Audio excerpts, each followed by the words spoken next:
tous, soyez les bienvenus sur le plateau de l'équipe d'Estelle. Soirée de gala ce soir, puisque l'équipe de France affronte Andorre au Stade de France. Match qualificatif pour l'Euro 2020. On va bien sûr beaucoup en parler avec toute la bande. Et dans cette bande, il y a Pierre Boubi. Salut Pierre. Salut Estelle. Vous allez bien? Ça va très bien, merci. Vous êtes tant mieux. Dominique Grimaud, salut Dominique. Salut Estelle, ça va? Bah oui. Flo Gazan, mais t'as un truc week-end alors qu'on est que mardi.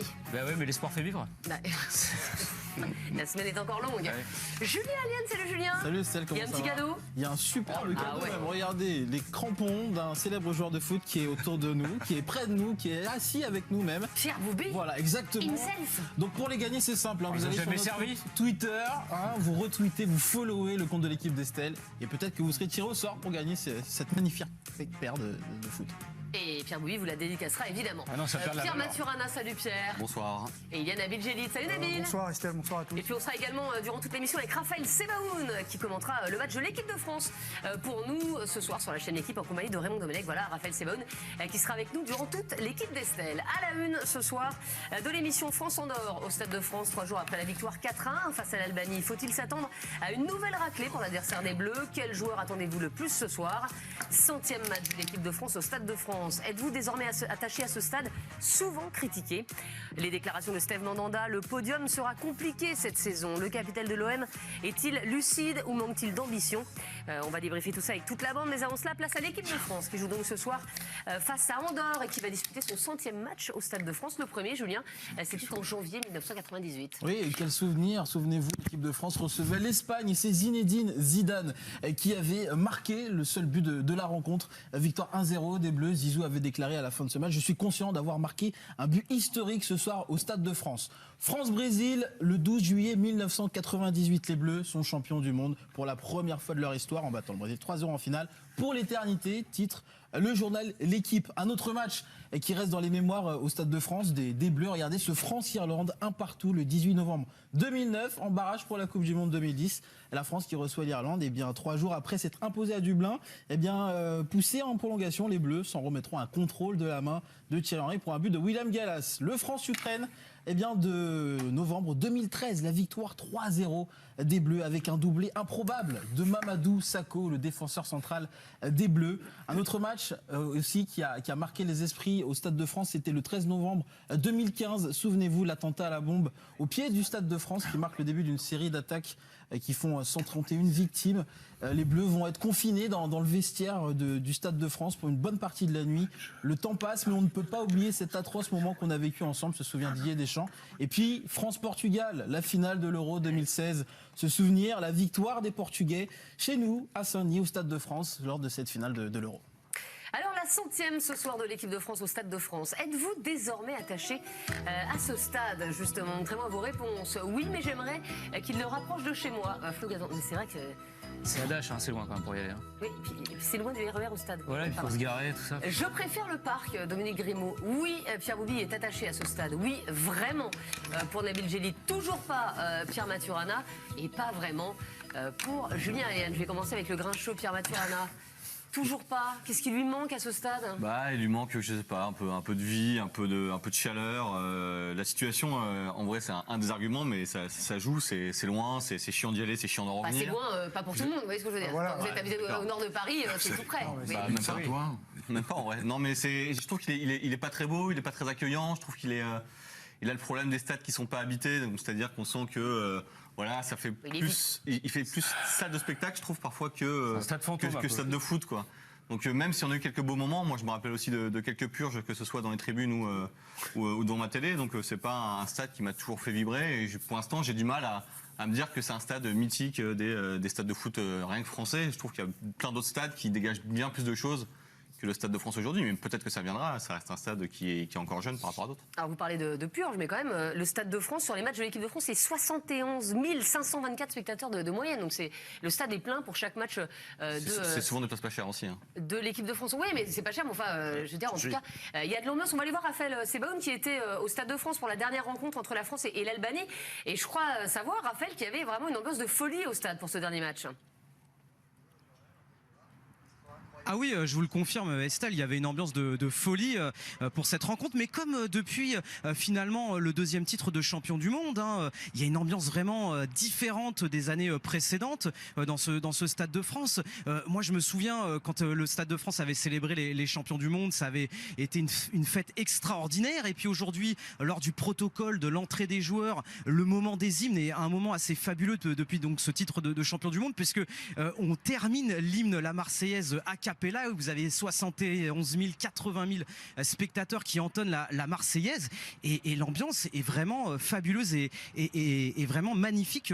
Voilà, depuis ce deuxième titre de champion du monde, mais même quelque part un petit peu avant, quand j'ai pu discuter hier avec Vincent Duluc, qui me disait son meilleur souvenir au Stade de France en termes d'ambiance, c'est le France-Ukraine. Lors du barrage retour, la France avait gagné 3-0 et il avait dit l'ambiance était exceptionnelle, même mieux que la finale de France 98, France-Brésil. Ah oui. Merci beaucoup Raphaël. Donc petit bémol de Pierre Maturana sur ce stade. En revanche, vous Nabil, vous adhérez. Oui, moi j'aime le Stade de France. D'ailleurs, à chaque fois que je prends la 86, j'ai hâte de le voir. Mais c'est vrai qu'on regarde à chaque fois, quoi. Oui, parce qu'en fait, il est très dangereux, d'ailleurs. il laisse pas indifférent, mais comme je roule pas très vite, et ça va à ce niveau-là. Donc pour moi, il fait partie de l'imaginaire collectif. C'est un stade qui a fait basculer la France dans la gagne. Qu'on le veuille ou non, on y associe des bons et des moins bons événements, parce que j'étais aussi là, par exemple, malheureusement, lors du France-Allemagne. Je suis pas d'accord sur le truc, maintenant il n'est pas accessible, c'est loin, mais il a aussi été construit dans cet endroit aussi par une volonté politique que moi je trouve intelligente, qui était de désenclaver des territoires de la République et de dynamiser aussi le 93. Parce qu'ils ont construit une station de RER également pour le 93, qui était un peu démuni à ce il y avait quand même aussi une logique derrière que moi je trouve intelligente politiquement pour le coup. Après, l'ambiance, je suis pas totalement d'accord. Il y a des gens qui font des efforts depuis X années, des associations de supporters de l'équipe de France qui franchement animent les choses de manière plutôt conviviale et sympa. Et quand j'étais gamin, c'était la seule manière pour moi de voir Zidane, quoi. Donc voilà, parce que je pouvais pas aller à Turin, je pouvais pas aller à Madrid, donc la seule manière de voir Zidane. Il joue aussi au Parc, Zidane. Vous pourrez le voir au Parc des Princes le 18 septembre avec le Real Madrid, vous voyez. D'accord, voilà. Enfin voilà, c'est des trucs, c'est des petits trucs simples comme ça, mais ça vous attache à un endroit aussi. Ça t'a permis de voir Bigard aussi, quand même. Pardon ? Ça t'a permis de voir Bigard aussi. Non, mais moi je trouve que c'est un problème, ça, par exemple, tu vois. Je trouve que dans mon attachement au Stade de France, j'ai trop l'image du Stade de France qui sert à tout. Tu vois, parfois je vois les affiches Bigard au Stade de France, le trophée Andros. C'est pareil pour Bercy avec le tennis, avec plein de choses. Mais je te dis que pour moi, je trouve que j'ai du mal à le voir qu'un stade de foot. Je sais bien que dans d'autres stades, il y a aussi d'autres événements, mais pour moi, je vois d'abord le Stade de foot. Là, au Stade de France, je vois une espèce de salle, très bien, mais multiculturelle, etc. C'est très bien, mais je trouve qu'en tant que stade de foot, j'ai pas l'attachement que je peux avoir ou l'admiration que je peux avoir pour d'autres stades, voilà. Julien, en tout cas, c'est un stade qui réussit bien au bleu. Oui, regardez sur les 99 matchs déjà disputés par l'équipe de France au Stade de France, 65 victoires pour les Bleus, 19 matchs nuls, 15 défaites, et puis les adversaires que les Bleus ont le plus rencontrés au Stade de France, regardez, ce sont l'Allemagne et l'Espagne à 5 reprises toutes les deux. Dominique, vous n'êtes pas fan, vous préférez le Parc des Princes? Oui, mais sans doute parce que je suis devenu vieux et que... Non, Dominique, Si t'étais vieux, t'aurais dit Colombe. T'aurais été vieux, t'aurais dit Colombe. Oui, mais Colombe, bien sûr. Non, le Parc des Princes, parce que pour moi, et je rejoins complètement Pierre, ça reste une boîte. Une boîte à émotions, beaucoup plus que le Stade de France, qui est quelque chose de beaucoup plus évasé. Et je trouve que ce qu'avait fait Roger Taillibert au début des années 70, c'était une structure totalement révolutionnaire, avec pour la première fois en Europe un éclairage adapté, intégré au toit même. Et je trouve que depuis 1971, le Parc des Princes, finalement, a subi très peu de lifting. Ouais, alors, il y a eu les travaux de rénovation, commandés notamment par les gens, nos amis du PSG, et notamment Jean-Claude Blanc, mais il reste à l'identique. Il n'a pas bougé, il n'a pas pris une ride, et moi, effectivement, je vois le Stade de France qui dégage et qui est associé à des ondes positives, mais lorsque je passe sous le périphérique ou devant le Parc des Princes, j'ai le cœur qui bat un peu plus vite, parce que c'est lié, alors non pas à la génération Zidane, mais à la génération Copa, Fontaine-Plantin, le Stade de Reims qui venait jouer dans le Vieux-Parc, et ensuite évidemment la génération Michel Platini. N'oublions pas l'Euro 84, notre premier grand succès 84 face aux Espagnols. Donc voilà, moi je reste très attaché au Parc des Princes. Pierre Bouilly, vous avez joué déjà au Parc des Princes, au Stade de France ou pas? J'ai joué 2 fois lors d'un lever de rideau d'une finale de Coupe de la Ligue Monaco-Lyon, quand j'avais 17 ans. Et j'aurais voulu rejouer. J'ai été sur le banc pour la finale contre le PSG avec Auxerre en Coupe de France. Mais au niveau du bruit, par exemple, est-ce que c'est un stade qui fait du bruit? Est-ce que c'est un vrai stade de foot? Parce que ce qu'on reproche beaucoup au Stade de France, c'est aussi la piste d'athlétisme. On est loin, en fait, du terrain. Honnêtement, mais c'est un monstre, en fait. Il y a une puissance qui se dégage de ce stade, qu'on soit à l'intérieur ou même dans les tribunes. Moi, c'est un stade qui me parle plus qu'à Dominique, forcément, parce que j'avais 15 ans quand c'est arrivé. C'est vrai que ça transpire pas le football. C'est pas une. Honnêtement, c'est un stade de matchs internationaux. Donc forcément, c'est comme il y a que le Maracana qui représente quelque chose. Je pense que pour les autres pays européens, ils n'ont pas de stade déjà pour la nation. Ils jouent à part Wembley. Oui. Mais c'est un peu le même reproche qu'on peut faire à Wembley. Je veux dire, il n'y a pas une osmose qui est équivalente. C'est une salle de spectacle. Faut la prendre comme ça. Mais ça marche, c'est tout le temps plein.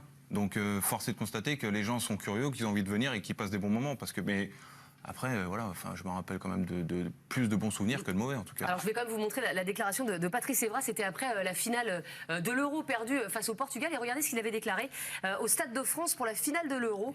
Les gens sont venus pour prendre des selfies. Autant jouer dans une cathédrale. Si on avait joué au Vélodrome contre le Portugal, on aurait été champion d'Europe. Non mais c'est une évidence. Quand tu vas au parc, quand tu vas à Saint-Étienne, quand tu vas au Vélodrome, enfin, tous la chance de faire ces stades-là. Dès qu'il y a un peu de boucan dans le stade, ça dure et franchement, t'en as plein la tête et c'est un vrai kiff, c'est super. Quand tu vas au Stade de France, même enlève les matchs de l'équipe de France où il y a une ambiance particulière, très familiale, etc. Même s'il y a du mieux, tu l'as dit.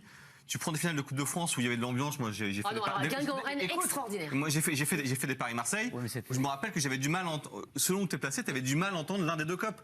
Bon, voilà, c'est un peu dérangeant, je trouve, dans une configuration et dans une logistique un peu d'acoustique. C'est un peu dérangeant, je trouve, que quand tu es à Marseille ou au parc, t'en prends vraiment plein la gueule et c'est différent. Et ça, c'est un vrai plus resserré aussi. Mais c'est pas du tout une grosse critique. C'est la piste d'athlétisme en fait. Ça a permis à Pierre Bouy de faire un 800 mètres lors de la finale qu'il a pas joué. Mais j'ai mis 2 jours par contre. On va retourner voir Raphaël Sebonne. Juste, Raphaël, est-ce que ce soir, comme c'est la 100e de l'équipe de France au Stade de France, est-ce qu'il y a des festivités qui sont prévues? Il y a Rafou déjà. Non, il y a rien de... Oui, déjà, je suis là, mais c'est vrai qu'il n'y a rien de particulier de prévu. Hein, c'est ce que nous ont expliqué les organisateurs. Le protocole sera le même que d'habitude lors de l'entrée des 22 acteurs. Il y aura le maillot de l'équipe de France. Il y aura les 2 drapeaux qui seront autour du terrain, du rond central. Il y aura les 2 étoiles de championne du monde, mais rien de particulier ce soir pour ce France-Andorre, pour cette 100e de l'équipe de France dans son antre du Stade de France. Et il y aura ce soir, sachez-le, 55 000 spectateurs. Voilà, la tendance était 53 000 à la mi-journée. On devrait atteindre les 55 000 spectateurs. Je vous rappelle que le Stade de France peut contenir 80 000 spectateurs. Merci beaucoup Raphaël et vous restez avec nous évidemment parce qu'on va longuement parler de l'équipe de France dans cette émission. L'équipe de France qui joue donc face à Andorre. Ce soir on parlera également de l'Olympique de Marseille. Pour Steve Mandanda, le capitaine, le podium ce sera compliqué cette saison. Est-ce qu'il est lucide Steve Mandanda ou au contraire est-ce que c'est un manque d'ambition? À tout de suite.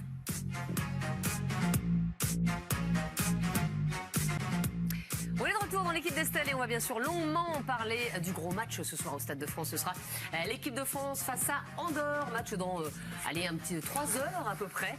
Les Bleus qui ont l'occasion ce soir de se rapprocher un petit peu plus de la qualification à l'Euro et de soigner leur différence de but. Regardez le classement du groupe H, le groupe de l'équipe de France. Les Bleus sont en tête avec 12 points à égalité avec la Turquie et l'Islande. Mais les Bleus possèdent une meilleure différence de but. Plus 12 donc devant la Turquie et l'Islande. Et vous allez voir que les Bleus se méfient tout de même de cette équipe d'Andorre. Écoutez le capitaine de l'équipe de France, Hugo Lloris. Comment faire, Hugo, pour, j'ai envie de dire, entre guillemets, se motiver? La Ligue des Champions arrive dans moins d'une semaine. C'est au-delà de la 130e nation FIFA. En termes d'état d'esprit, ce qu'il faut mettre davantage pour ce type de match, paradoxalement? Je pense que l'équipe est prête pour demain. Il faut respecter notre adversaire.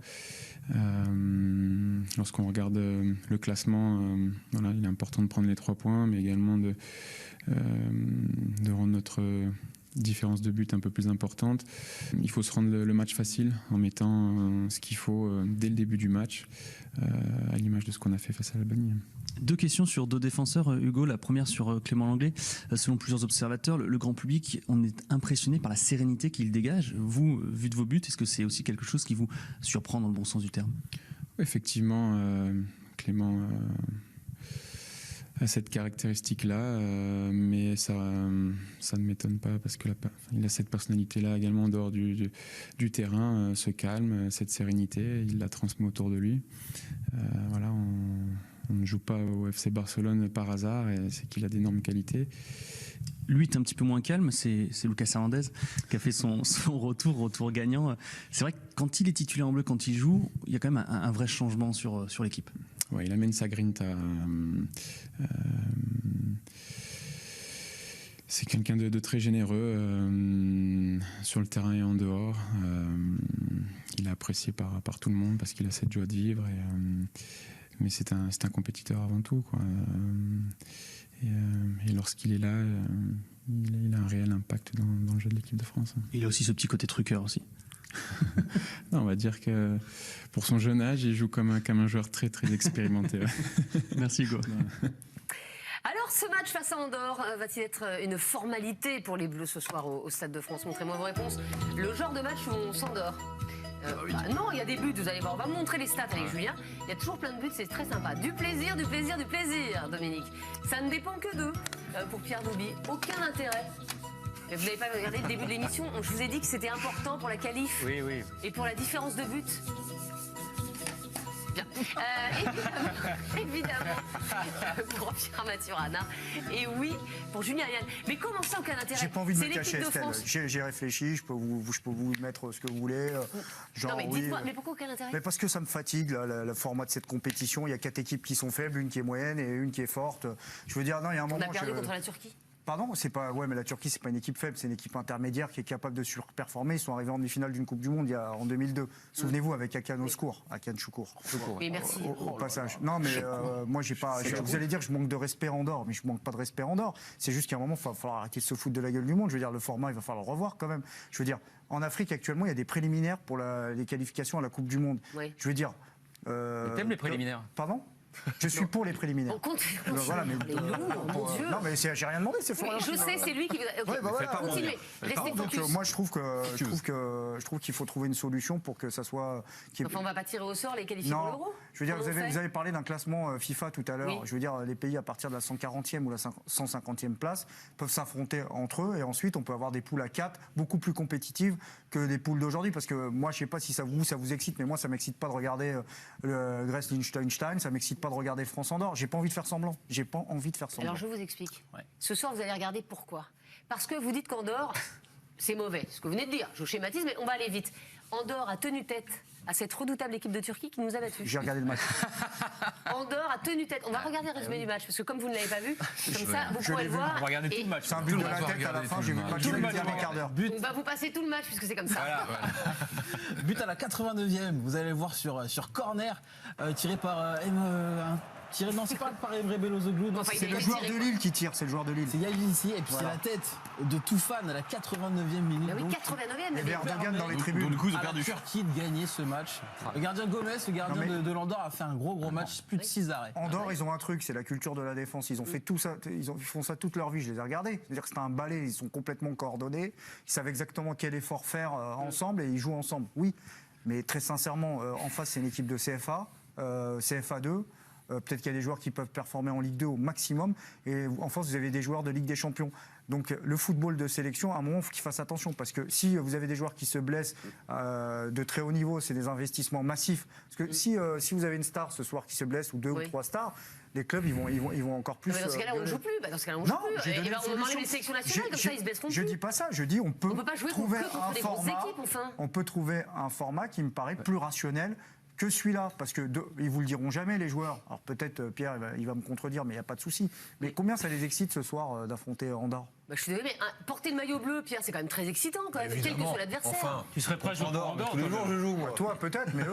Il y a un spécial qui est à Andorre, si le gardien il se blesse, demain la boulangerie elle est fermée. Pas du doigt. Non, mais Pierre Boubi, franchement, vous ne voyez aucun intérêt à regarder ce match, moi, ce soir.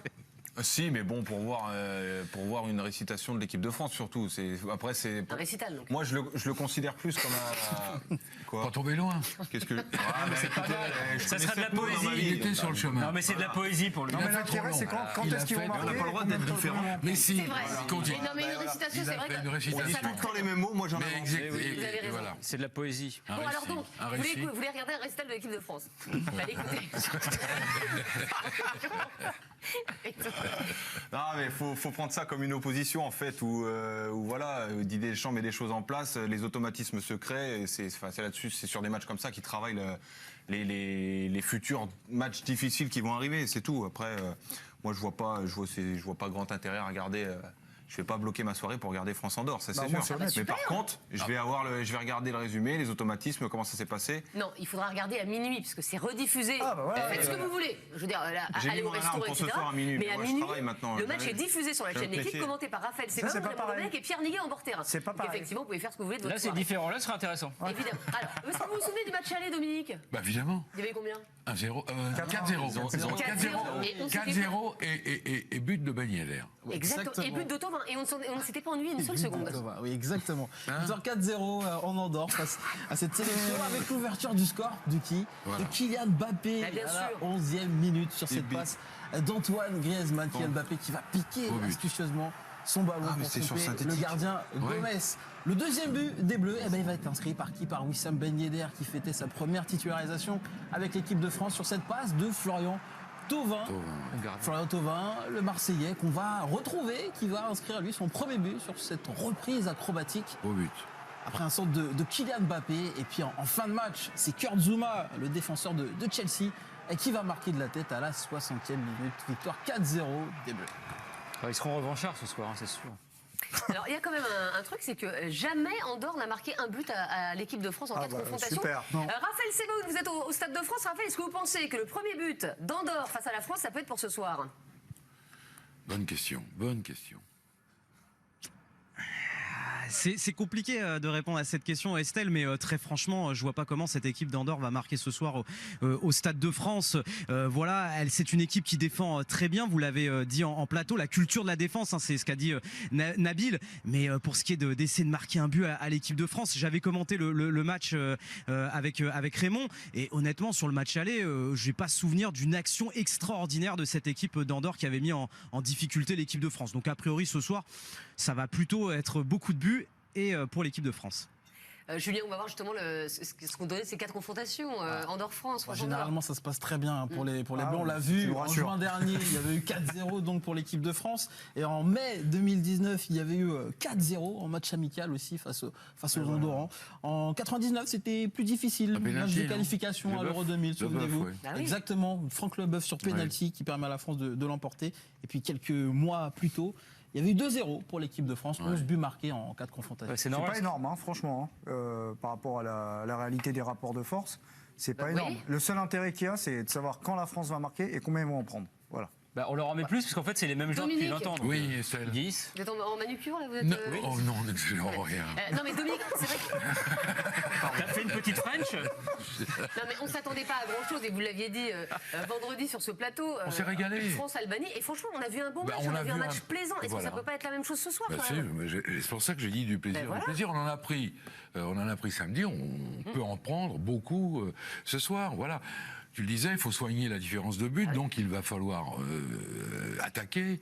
Ils vont attaquer d'ailleurs tout le match. Et puis on a peut-être la chance de revoir ou de voir des têtes nouvelles. Peut-être que le jeune Guendouzi peut rentrer à un moment. On va revoir Ben Yedder, on va revoir Ekoné. Et d'autres encore. Donc voilà, moi je trouve que... Bon, rien m'excite, vous me direz. Mais moi je suis impatient de voir cette équipe de France qui est tournée résolument vers l'offensive. On s'est dit longtemps, là, que Deschamps, il n'y arrivera jamais.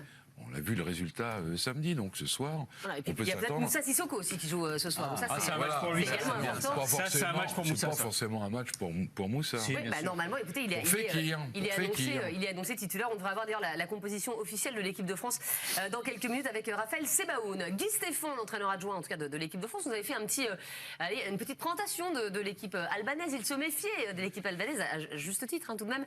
Et bah, là, il se méfie aussi de cette équipe d'Andorre. Il va nous expliquer un petit peu quelles sont les forces et les faiblesses de cette équipe d'Andorre ce soir.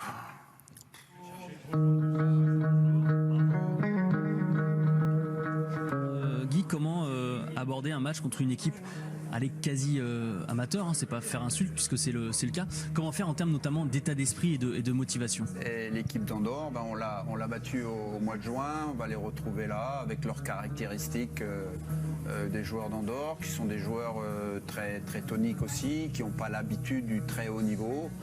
Donc contre ces joueurs-là, il faut trouver la faille assez rapidement. En mettant de la vitesse, en étant capable d'aller plus vite qu'eux et en étant capable évidemment d'être efficace. Quel est le principal danger face à ces équipes finalement? C'est de leur donner de l'espoir, de ne pas marquer le but assez vite? Oui, c'est arrivé déjà par le passé où des équipes présumées faibles résistaient à des équipes du haut de classement, enfin du haut de classement FIFA. Là on va jouer l'Albanie, on va jouer l'Andorre qui ne sont pas des grosses équipes. En particulier l'Andorre, mais il va falloir être efficace rapidement et surtout donner le ton dès les premières minutes.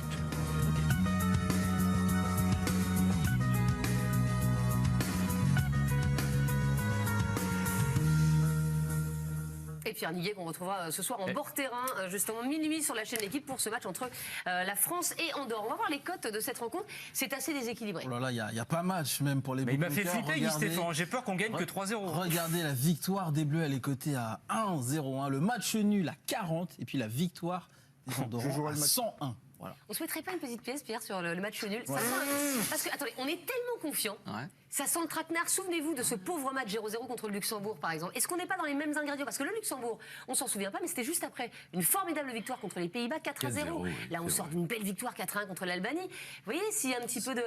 On joue un peu en dilettante. C'était au Luxembourg. Le match contre le Luxembourg, tu le rejoues 10 fois, tu le gagnes 10 fois. Il y a aussi... Non, mais...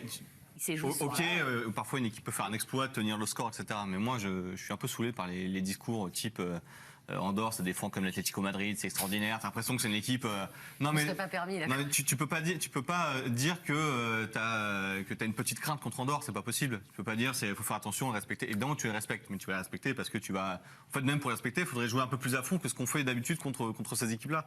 Parce qu'effectivement, parfois il y a 1-0, 2-0, peut-être que 4-0 même. On a l'impression qu'on n'a pas spécialement tout donné. Bah moi, je serais pour que l'équipe de France se donne à fond dans un match comme ça et mette la pile qu'il faut leur mettre. Mais j'ai pas de... Honnêtement, je vois pas pourquoi on aurait peur d'Andorre. Il n'y a rien, il n'y a pas un joueur qui te saute aux yeux. Moi, j'aime bien les petites histoires qu'il y a derrière ces joueurs-là. Mais en vrai, en tant que sélection, il n'y a pas un moment où je me dis qu'elle peut faire ce qu'a fait le Luxembourg. Le Luxembourg, quand même, l'air de rien, il y a un poil, le niveau augmente un petit peu. On sont des joueurs qui sont un peu convoités à droite à gauche, etc. Il y a des joueurs qui jouent dans des clubs de meilleur niveau. À Andorre, il n'y a pas ça. À Andorre, c'est quand même encore vraiment quasi amateur. Et comme vous l'avez dit, c'est pas insultant. Il y a quand même des joueurs qui ont des choses à gagner ce soir face à Andorre. Je pense qu'ils ont plus à perdre qu'à gagner. Parce que ce genre de match, tu peux stresser et déjouer. Parce que vu que l'adversité elle est hyper faible, déjà si tu es sur le grill, c'est-à-dire que tu as quelque chose à jouer ou à gagner par rapport à d'autres qui sont installés. Si par exemple ça galère, si on met du temps à ouvrir la marque, bah, moi je pense que certains peuvent se mettre une certaine pression. Le plus difficile dans ce genre de match, le plus difficile dans ce genre de match, c'est d'avoir la rigueur d'être, de respecter les consignes en fait. C'est ça. Oui. C'est comme un match de Coupe de France du Ligue 1 contre une DH, quoi. C'est la même chose. Le plus dur, c'est de se mettre dedans. Il doit être content de jouer quand même contre Andorre parce qu'il peut scorer. Vous voyez ce que il n'y a pas d'espace dans ce genre de match. Il est content de. Ah oui. Non mais je veux dire, il a plus à perdre qu'à gagner dans cette histoire. Il n'y a pas d'espace. Ils sont à 10 dans leur surface de réparation. On ne peut pas le juger face à Andorre. Attends. Il a rien à perdre. Même s'il met un triplé, on va pas. Même s'il met un triplé, on va dire c'est génial. C'est très bien pour lui, mais on va pas juger. Personnellement, moi je vois pas comme ça, quoi. Alors il y a un autre enjeu quand même ce soir dans ce match, c'est de savoir si la France va réussir à mettre le bon hymne à l'entrée des joueurs sur le terrain. Raphaël Sebaoun, est-ce que tout a été bien préparé cette fois-ci ? Oui, ça a été bien préparé. Alors, il y a une petite heure environ, lorsqu'on se mettait en place ici au Stade de France, on a pu entendre les répétitions des hymnes. Alors, on a entendu le speaker Max dire « Allez, l'hymne d'Andorre ». L'hymne d'Andorre est parti, Estelle, c'était le bon hymne, on l'a reconnu. Vous savez, il ressemble un petit peu au début à la Marseillaise. L'hymne d'Andorre, d'ailleurs, s'appelle le Grand Charlemagne. C'était le bon hymne qui était donc parti. Et puis, La Marseillaise est également bien partie. Donc a priori aux répétitions, ce sont les 2 bons hymnes qui sont partis. Maintenant, je peux pas vous dire et vous confirmer à 100% que ce sera le cas tout à l'heure. Mais a priori, oui, si ça s'est bien passé aux répétitions, ça devrait bien se passer tout à l'heure. Il devrait y avoir le bon hymne, l'hymne d'Ordor. C'est notre puits de science, Raphaël Sebaoun. Alors là, je peux vous dire, Jean-Paul avec Olivier, Rideau, c'est chaud, c'est absolument incroyable. En tout cas, je vous l'ai dit, la France et Andorre se sont affrontés 4 fois dans l'histoire. Et parmi ces 4 fois, il y a eu une victoire 4-0 le 28 mai 2004. C'était en préparation de l'Euro 2004. Et je vous demandais de me retrouver le 11 type de l'équipe de France ce jour-là. C'est parti, c'est le jeu de la compo. 2004. Oh là là. France-Andorre 2004. 4-0. Nous étions le 28 mai 2004. Qui jouait ce match face à Andorre? Victoire des Bleus 4-0. Pierre Boubi, je vais commencer avec vous. Thierry Henry. Tiens, ça commence bien. tiens. Bon. C'est bien, Pierre. Il y a l'entraînement derrière, les Ça gars. attaque bien. Dominique Grimaud. Très aigué. Ah ouais, Allez. on est parti. C'est une belle équipe. Ah oui. Gazan. Makelele. Écoutez, pas une seule fois dans l'histoire de l'émission, on a fait un sans faute. On a fait un tout faute. par Oui. toi. On a fait les sans faute, on n'a pas fait les tout fautes. Alors attention, Julien Aléane. Allez, nul. Allez, fais-nous plaisir. Ah, j'allais le dire. Qui? Vieira, ça rentre. Bien joué. Ah. Tu casses la dynamique. Ah oui, mais tout de suite, quelqu'un qui connaît le foot, ça change les choses. Pierre Maturana. Roten. Bah 2004. Ah, pas de problème, alors je ne veux pas du tout. Peut-être trompé. Ah, mais Pierre, on te juge pas. Ah, vous, Nabil Jellit. Boom Song. Tu vas chercher Bah,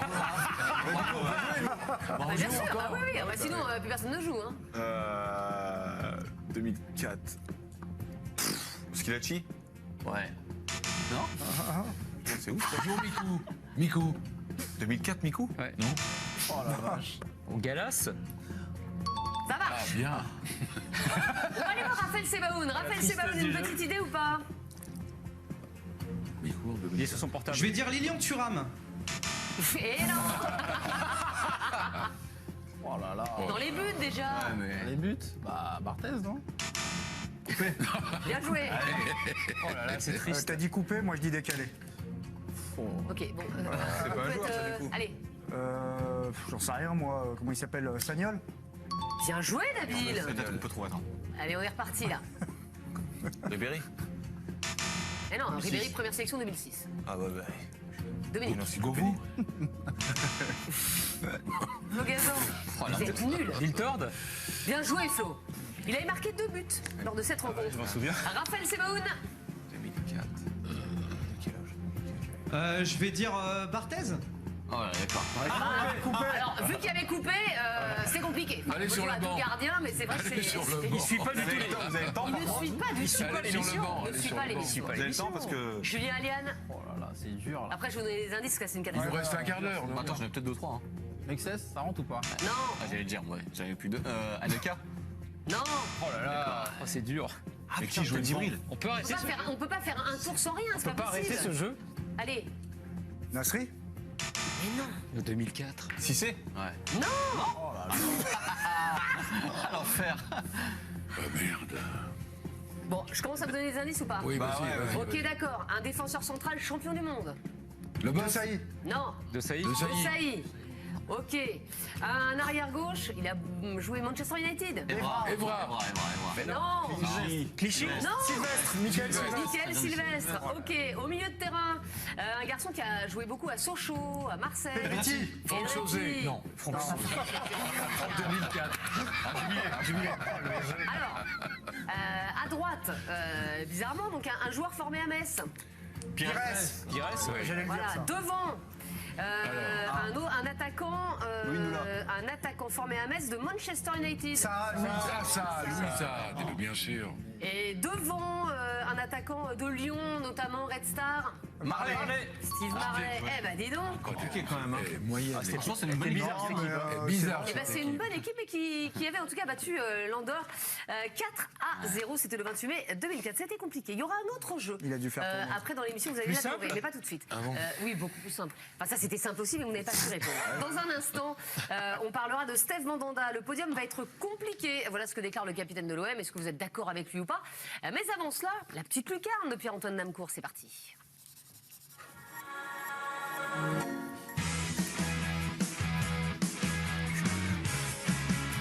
Comment ça va, Pierre? écoutez, gros niveau, hein, ça va mieux que Joe Root, le capitaine de l'équipe anglaise de cricket. Il a passé une sale soirée hier face à l'Australie, on pense à lui. Et premier coup, paf. Donc là, il est plié en deux. La balle, elle part quand même à 140 km/h. Ouais. Ils ont les protèges, non? Ouais, vous allez voir, Dominique. Donc, il est par terre, il se relève et son pote, c'est mignon parce qu'il lui donne des petits saluts. Vas-y, sautille, comme ça va les faire redescendre. Vas-y. Sauf que 2 secondes plus tard, paf, rebelote. Eh si. Et le mec est content en plus, hein. Commune, s'il s'en fout. Et regardez la coquille, juste après le match. Ah oui, d'accord. Ouverte en deux, on imagine, sans coquille, ça aurait été compliqué. 2h48 minutes avant le choc, Estelle. Le match, France-Andorre, on attend comme des fous. Et on va sur un petit tour de terrain, juste avant, ça peut nous échauffer. Et on commence, regardez, avec le supporter, qui était vraiment très très content du retour de la NFL. Ah oui, quand même. Il bouge bien, hein. Ok, monsieur, oui. Ah oui. Sympa, hein. On enchaîne. Magnifique. Du côté du Danemark, Nick Bentner a fait son premier entraînement et à mon avis, regardez, les dirigeants ont un peu flippé en voyant les premiers ballons. Ah non, ça passe pas. Allez, Nick. Non, ça passe pas. Bon, allez, on reviendra. Du côté de la Roumanie, regardez, petite école des champions. Le numéro 10 qui fait plaisir et qui fait mal à la défense. Passe pas son ballon, lui, hein? Non, il est perso. Hein. Allez, retour avec Nick, il en est où, Nick? Il va y arriver peut-être. Allez, c'est ton premier jour. Oh là là, non. Oui. Vous aimez le foot et la planète, alors combinez les deux et débarrassez les rues des déchets comme ça. Hop. Oui, pourquoi pas. Et enfin, si votre bébé n'arrive pas à faire la sieste dans sa poussette, faites appel aux supporters croates.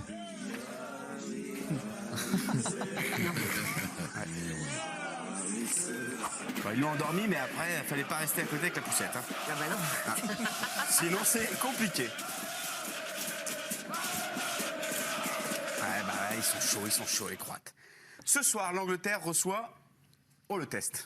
Le Kosovo, évidemment. Oui, on en a parlé cet après-midi. Je ne sais pas si vous connaissez Bernard Chalandès. Si. C'est l'entraîneur suisse du Kosovo. Alors d'habitude, Bernard, il est très calme, très posé, mais là, on ne sait pas pourquoi il était super excité par l'enjeu et il nous a expliqué ce qu'était le pressing. I want to start. It's go, return, go. Oula.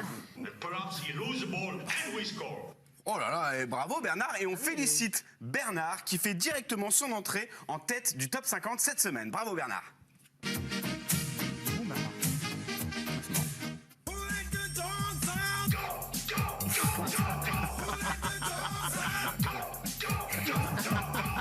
Ah là là, sacré Bernard, il peut être entraîneur et chanteur. Il n'y a pas que le rire et les chansons dans ces qualifs de l'Euro, il y a aussi les larmes et les boulettes. Et il y en a eu une belle hier du gardien de San Marin. Estelle, je déclenche l'alerte boulette. La saison dernière, nous avions suivi avec passion Diego Maradona qui a entraîné les Dorados au Mexique. On pensait que c'était fini, qu'il allait prendre une année sabbatique, pas du tout. Il est de retour pour notre plus grand plaisir et il entraînait pour la première fois l'équipe de La Plata, Gimnasia La Plata, dans la banlieue de Buenos Aires. On s'est fait un petit résumé, vous allez voir, très sympa. Les mecs, pour eux, c'était une finale de Coupe du Monde. Hein.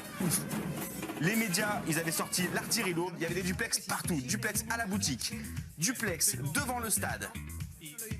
Même les gars, ils ont repeint les tribunes juste avant que Diego arrive, ils se sont dit là, faut faire propre, allez, mets un coup Bernard, ça va faire nickel. Voilà, le fameux duplex merguez, très important, essentiel.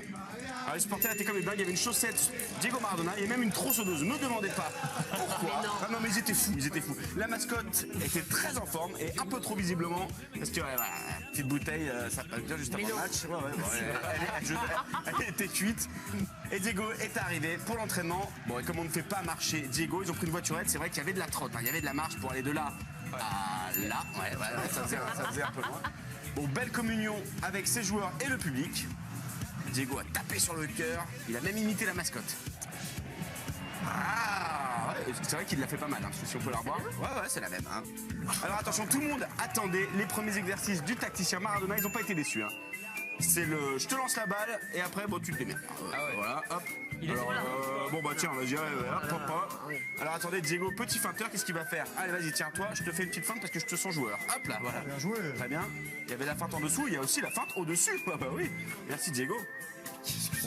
Bon, ballon mal lancé, Diego ça l'a saoulé. Qu'est-ce qu'il a fait? Allez hop, moi je fais une Bielsa toute la fin d'entraînement, une glacière. je me pose avec mon staff, je discute. Voilà. Bon les gars, vous avez qu'à faire un taureau, hein, moi je suis là. Et fin d'entraînement, un drame a été évité. Il y a un supporter qui s'est dit, bah Diego il a chaud là, il a besoin d'un parasol. Sauf qu'on ne plaisante pas avec la sécurité de Maradona, le mec, c'était un petit peu, un peu violent. Putain, c'est un beau bébé le mec. Allez, en tout cas, bon courage, Diego. Ils sont derniers, hein, la Plata, Gimnasia. 1 point en 5 matchs. Ouais, je pense que Diego peut les booster un petit peu, non? Ils peuvent pas faire pire. Ils peuvent pas faire pire, c'est sûr. Dernier, on peut pas aller en dessous. On se quitte avec une belle citation du dieu du stade qui disait « Si tu fais mal à ton skate te le rendra ».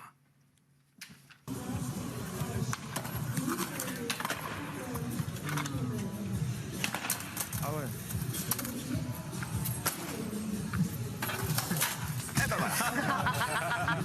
On ne fait pas de mal à son skate. Voilà. Merci Allez, beaucoup. salut et bon Pierre-Antoine. match. La petite lucarne demain 18h10 et merci aussi à Béric, Pierre-Louis et Kevin Juvin qui préparent la petite lucarne avec Pierre-Antoine Damecourt. Dans un instant, Steve Mandanda, le capitaine de l'OM, qui dit que le podium sera compliqué cette saison. Est-ce que vous êtes d'accord avec lui? On reviendra également sur l'équipe de France qui joue ce soir face à Andorre. On aura les compositions officielles avec Raphaël Sebaoun. On se demandera quel joueur vous attendez le plus.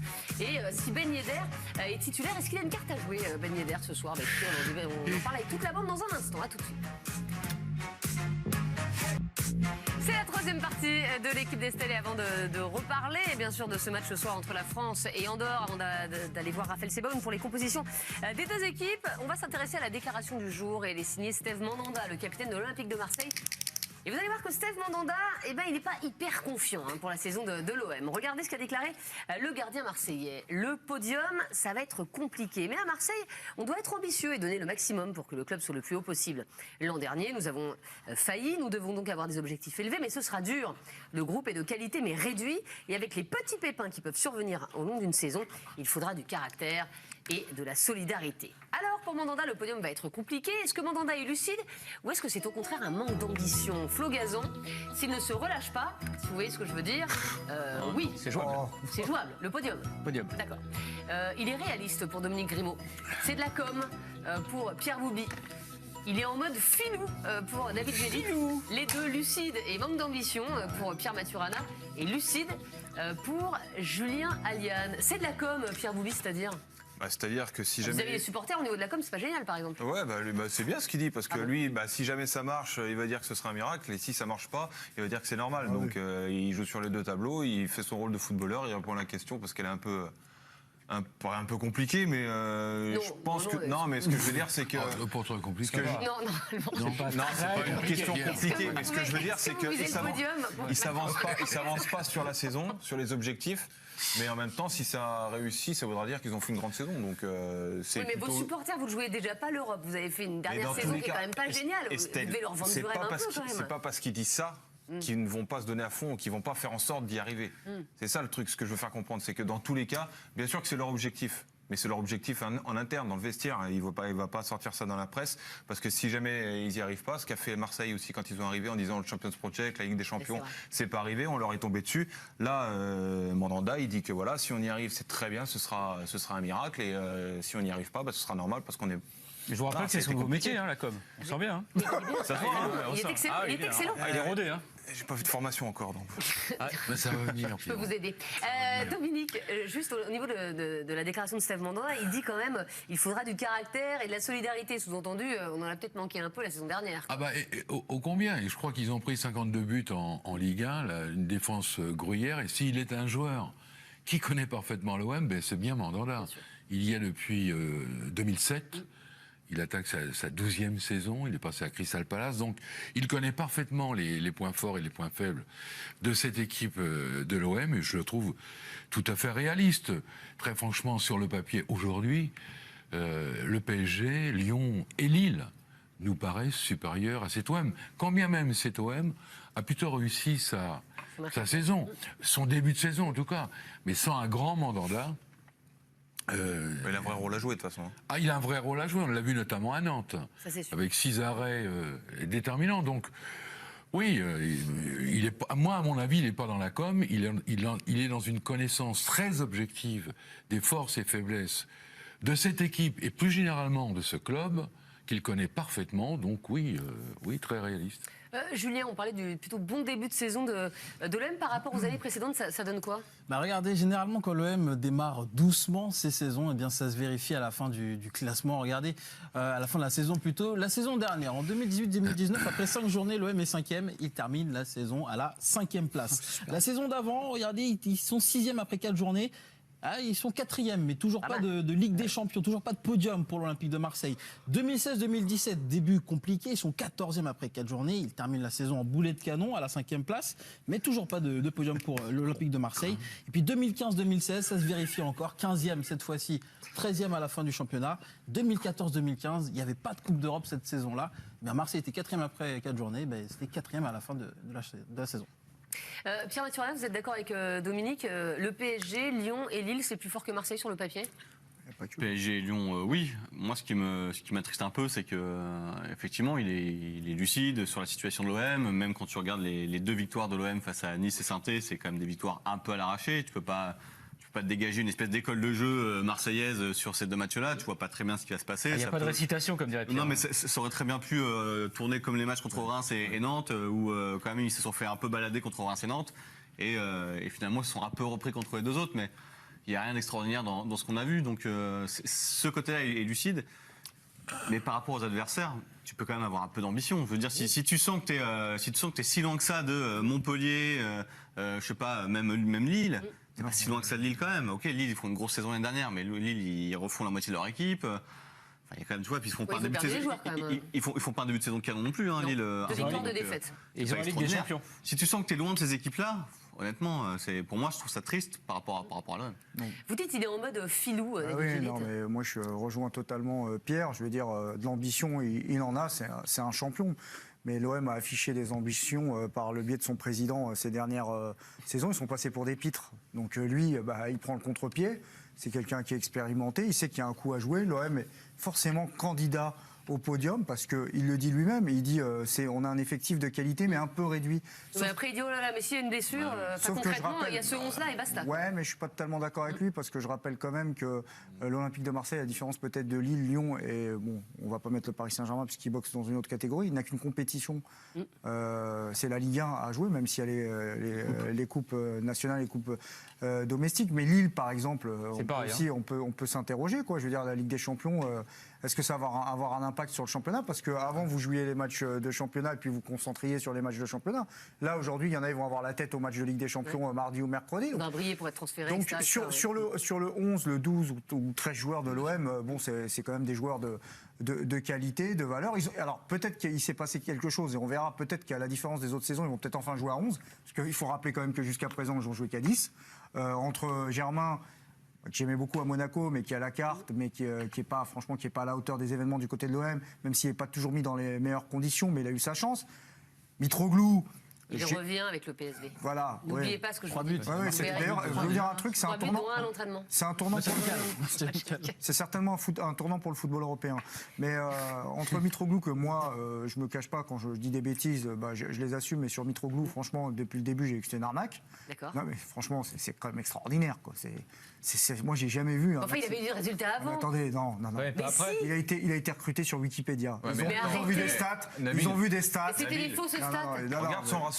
Temps de jeu but. Mais oui. Regarde son ratio. C'était extraordinaire. Ouais, mais le foot, comme l'a dit Benzema, c'est pas des stats. Regarde quand il joue. C'est un plot, il joue 1-2-3 sur le D'accord, vous voulez envoyer Julien Alliane au chômage. Merci, super. Non, mais attendez, c'est pas ce que je suis en train de dire. Je veux dire, Mitroglou, il a perdu toute confiance. C'est une patate chaude qui se refourgue entre clubs maintenant.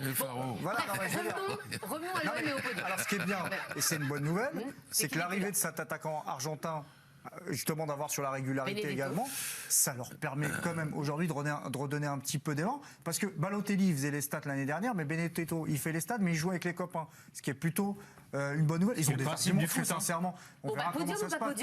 Moi je pense qu'ils peuvent aller chercher le podium, et il le dit peut-être pas parce que lui il a été réhabilité, il a mis Mandanda puisqu'il a récupéré le brassard de capitaine. Il est dans son rôle. Je pense qu'il y a un bon feeling avec ce coach, et je suis sûr que sur une première année il y a la possibilité d'aller matcher le podium, parce que ça reste encore une fois la Ligue 1. Et en tout cas, Steve Mandanda qui a fait un beau début de saison, là pour le coup, Julien. Ah oui, très performant. Steve Mandanda, on a pris les notes de l'équipe des gardiens cette saison. Regardez, c'est le 2e au classement des meilleurs gardiens de Ligue 1 avec une moyenne de 6,5. La saison dernière, il termine la saison à la 16e place, Steve Mandanda. Autant vous dire qu'il a bien progressé depuis. Fraîcheur mentale. Exactement. Mais Dominique, vous qui connaissez bien le club, est-ce que vous ne pensez pas qu'à un moment, Franck McCourt, si jamais il n'y a pas de Ligue des Champions cette année, il peut commencer à se lasser et à penser sérieusement à s'en aller? Ça peut couiner, oui. S'il n'y a pas une Coupe européenne en fin de saison, je pense que ça va bouger les lignes. Le premier exposé, évidemment, sera Jacques-Henri Hérault. Enfin, on dit depuis 2 ans. Qui n'a pas des. Ouais, mais il y a un moment, ça se rapproche quand même, quoi. Mais est-ce qu'il n'est pas déjà lassé? C'est ça la question. Qui, Hérault? Non, McCourt. McCourt, ce qui vise, c'est le projet immobilier avec le parc à côté. Oui, mais ça, donnez-lui un parking et filez-lui un parking. Il adore les parkings. Donc, oui, continuez. Vous avez dit oui, peut-être. il a fini, là. Mais nous, vous avez fini. Vous parlez de McCourt. Vous êtes arrêté. Tu veux qu'on parle d'autre chose au milieu d'une phrase. Non, j'ai été interrompu. Ah, oui, d'accord. On t'a relancé. Vous m'avez relancé. On a remis du charbon dans la chaudière. Il va falloir faire une saison, je sais pas, qui gagne une Coupe nationale. Ils auront tout de suite le Vélodrome derrière eux si les résultats suivent. On le sait, on connaît le Vélodrome. Voilà, bon, Nabil n'a pas tort. Moi, ce qui me gêne, c'est la profondeur, quoi. Ils n'ont pas un effectif. Ils ont une équipe type. Voilà, mais ils ont 15 joueurs. Il y a Rongier qui est arrivé. Il y a Rongier. Il y a Rongier et Thauvin qui a à peine joué. Donc, il y a Rongier qui est arrivé, c'est vrai. Là où ils ont progressé, c'est qu'ils ont vraiment ciblé un recrutement qui est cohérent. Et c'est vrai qu'ils se dégagent quand même un 11. Allez, avec ils ont 13, 14 joueurs qui sont capables de faire toute la saison. Ouais, mais enfin, et de toute façon, après, c'est les stats. Tu sais que bien sûr, mais en même temps, toutes les équipes européennes utilisent, il y a 60% des clubs utilisent 11 joueurs. En même temps, 13 joueurs dans son effectif. Ça fait 2 ans qu'on demande aux dirigeants d'engager un latéral gauche et on l'attend encore. Oui, mais c'est pas toi qui. Mais ça, ils prennent exemple sur le PSG. C'est pas parce que tu leur dis qu'ils vont faire. Ils prennent exemple sur le PSG, ils font tout pareil. Ça pose quand même problème. Tu vois, Rongier, c'est un très beau joueur, mais bon. Il faudra déjà qu'ils engagent un directeur sportif. Oui, déjà. Ça fait beaucoup de choses. Écoutez, on verra bien voilà ce qui se passe pour l'OM cette saison. Le prochain match de l'Olympique de Marseille sera face à Monaco. Match intéressant. On n'a toujours pas gagné. Cette semaine, c'est un bon test pour les deux équipes. Dans un instant, l'équipe de France, France-Andorre, on aura les compos certainement avec Raphaël Sebaoun. Mais avant cela, toutes les infos foot du jour, c'est le foutoir.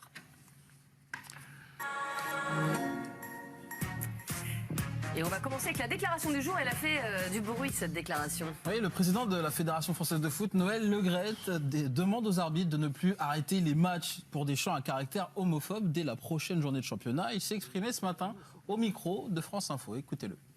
L'arrêt des matchs ne m'intéresse pas. Donc vous demandez aux arbitres de ne plus arrêter les matchs. C'est une erreur. On arrête un match, j'arrêterai un match pour des cris racistes. Ça, c'est clair. J'achèterai un match, je ferai arrêter un match où je donnerai des instructions. J'ai donné des instructions pour une bagarre, pour des incidents, si il y a un danger quelque part dans les tribunes. Et la ministre des Sports, Roxana Maracineanu, estime erronée la position du président de la FFF de faire une différenciation entre racisme et homophobie. Elle s'est invitée au Stade de France ce soir pour rencontrer Noël Le Graët. La ministre des Sports a donc bousculé son emploi du temps pour rencontrer le président de la 3e. Il doit être bien plein en plus. Le Stade de France, non, son emploi du temps. Ah oui, d'accord, pardon. Parce que le Stade de France moyen, rappelle, dit 55 000 personnes. Juste la position de Noël Le Graët, vous la comprenez, Pierre Maturana? Est-ce qu'il a raison de ne pas vouloir interrompre les matchs? C'est délicat. Moi, je trouve qu'il devrait avoir un discours qui amène un peu plus de médiation. C'est-à-dire de se dire, il y a des institutions qui ne comprennent pas bien ce qui se passe dans les stades de foot. La ministre, etc., n'ont pas l'air de très bien comprendre ce qui se passe. Et les supporters en font la surenchère là-dessus. Sauf que lui, il prend la position un peu facile de se dire, je me mets directement du côté des supporters, pourquoi pas. Mais je trouve qu'il devrait aller un peu plus vers, je sais pas, monter quelque chose, monter de la table ronde, monter quelque chose qui apporte de la pédagogie, quelque chose, puisque l'air de rien, on n'est pas spécialement dans la vanne. Quand c'est de l'insulte, il y a un problème. Donc on voit qu'il y a des gens qui sont blessés aujourd'hui par ça. Alors peut-être qu'il faut changer les mentalités, etc. On a tous dit ces mots-là et c'est dommageable et il faut peut-être tous qu'on travaille là-dessus.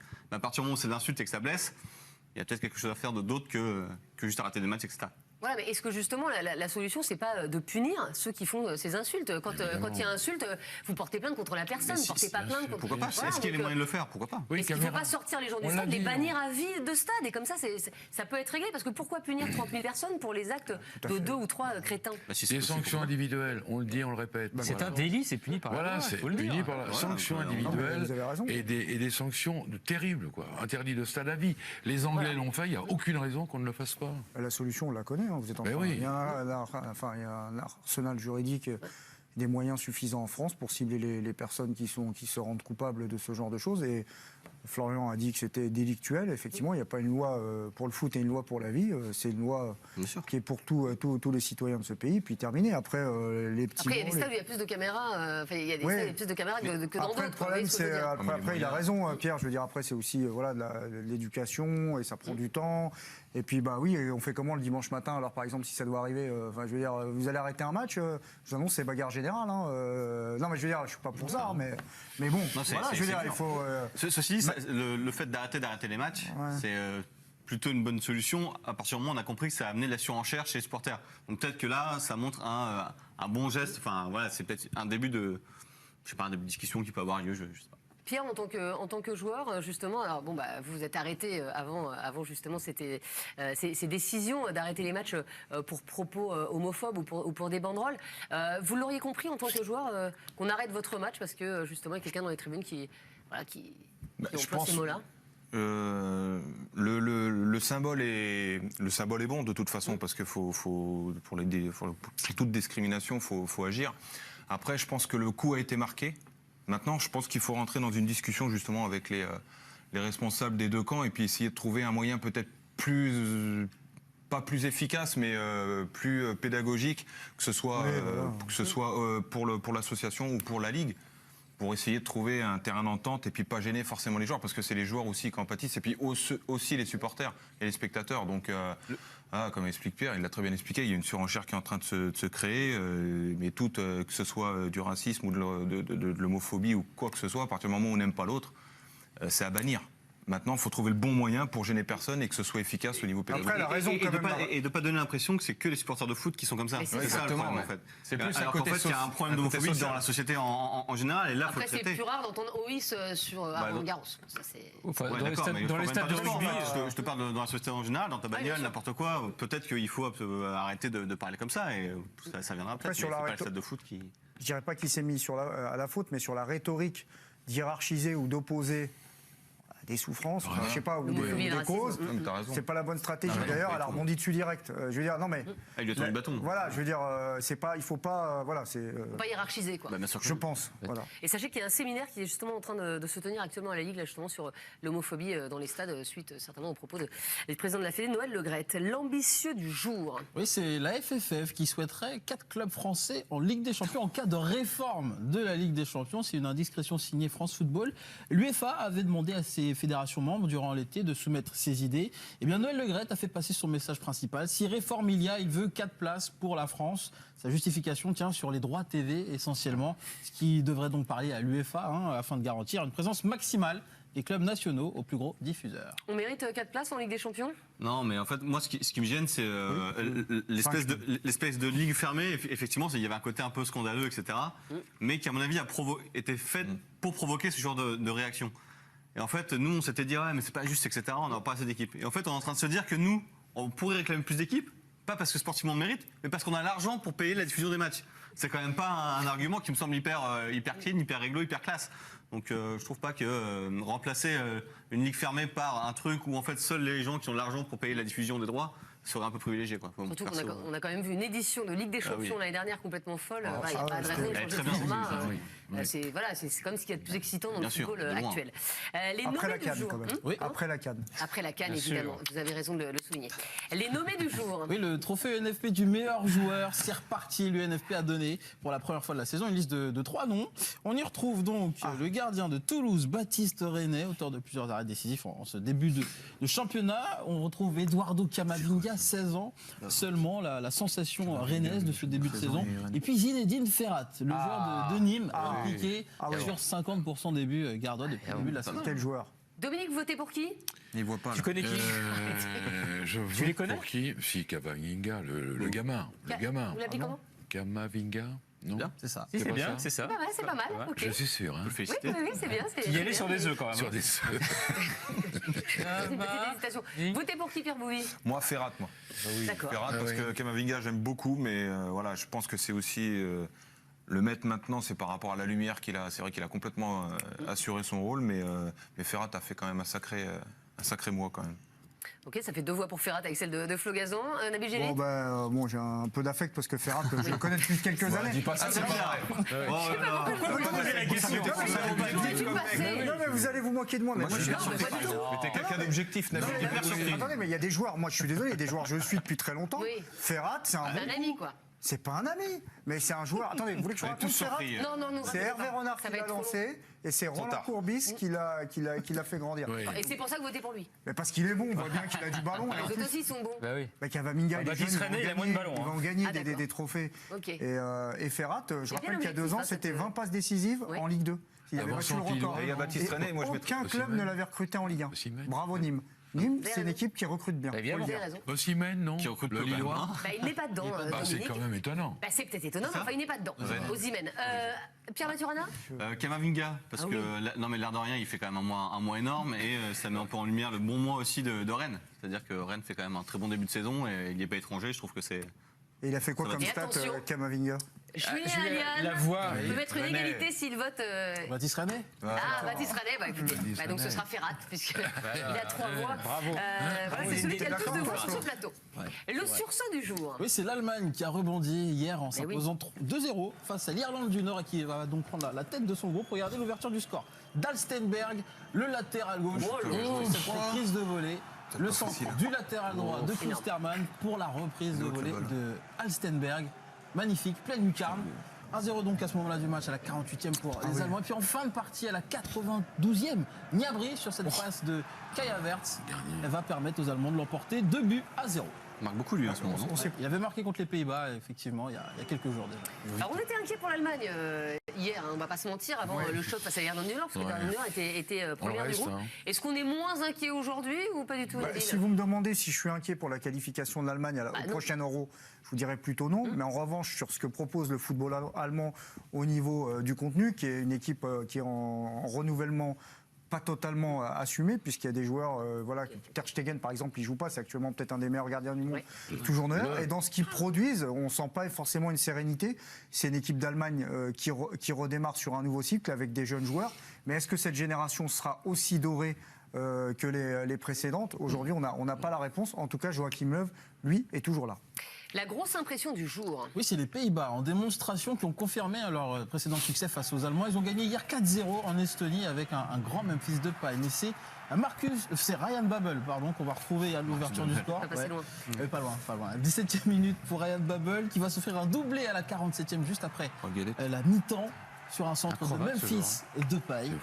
On va retrouver le joueur de l'Olympique lyonnais qui va marquer son 16e but en sélection. Contrôle orienté, il va se mettre face au but, frappe pied gauche. À la 76e pour le Lyonnais sur cette passe de Matthijs de Ligt. Et puis à la 87e, c'est Wijnaldum qui va marquer de la tête sur une offrande encore de Memphis Depay. Wijnaldum, c'est un joueur, il y a quelques années, il était complètement anonyme dans le football international, c'était un bon joueur. Aujourd'hui, il est dans la bonne sélection nationale, les Pays-Bas, et il est dans le club dans lequel il faut être, Liverpool. Vous savez, parfois les choix, ça change les carrières. Dominique, est-ce que les Pays-Bas, c'est l'équipe nationale la plus séduisante actuellement pour vous?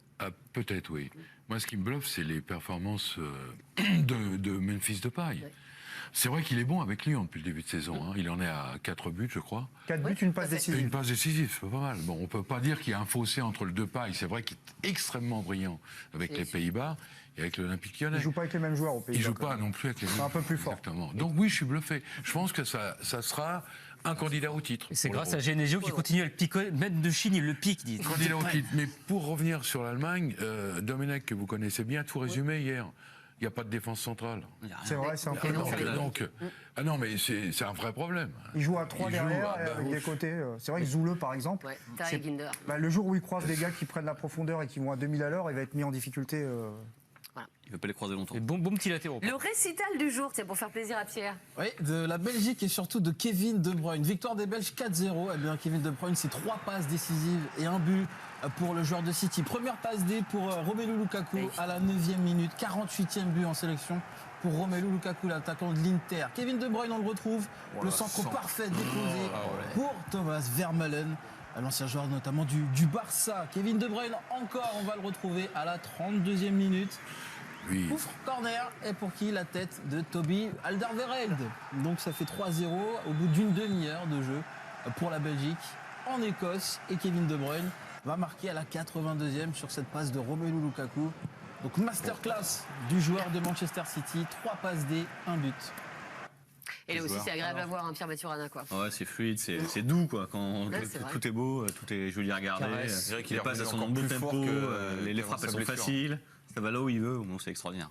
Non, on devrait quand même vivre une belle phase finale de l'Euro, quoi. Voilà, c'est une petite, On les éliminera en demi, là aussi, voilà. Bah, à partir des quarts, hein, bien sûr, parce qu'au début, il y a 24 équipes, donc bon, ça va être un peu n'importe quoi. Le raté du jour. C'est la Croatie, piégée en Azerbaïdjan, face au dernier du groupe. Match nul, 1 partout entre les deux nations. Les Croates vont obtenir un penalty à la 10e minute de jeu. Vous allez voir sur le ralenti la main du défenseur azéri.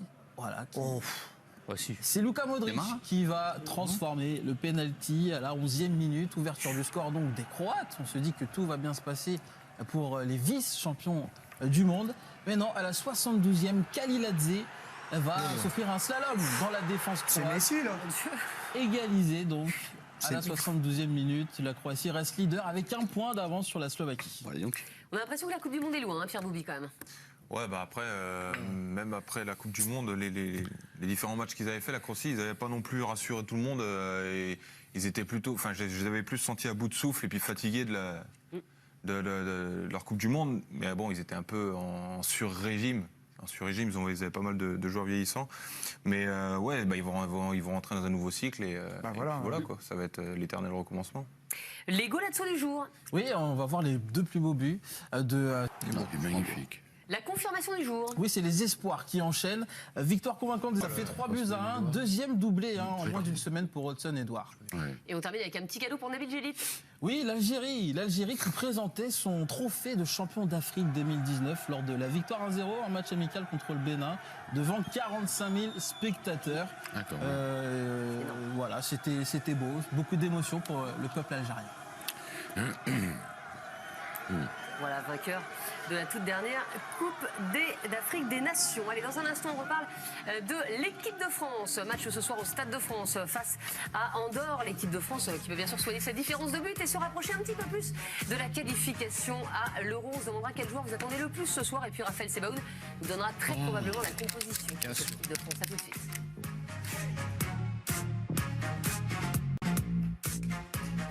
Il reste 1h30 avant 1h45 même, avant le grand match ce soir entre la France et Andorre au Stade de France. Ce sera la 100e de l'équipe de France dans cette enceinte de Seine-Saint-Denis. On retrouvera dans un instant Raphaël Sebaoun, notre envoyé spécial en compagnie de notre consultant Raymond Domenech, parce que je vous rappelle que le match est diffusé ce soir à partir de minuit sur la chaîne L'équipe. Un match qui promet d'être spectaculaire. Et justement, quel est le joueur de l'équipe de France que vous attendez le plus ce soir? Eh bien écoutez, je vais regarder vos réponses. Flo Gazan, le gars qui cale les hymnes nationaux. C'est vrai que lui, il est très attendu. Grosse pression. Normalement, il ne devrait pas se tromper, ça a dû être vérifié. C'est tout jamais.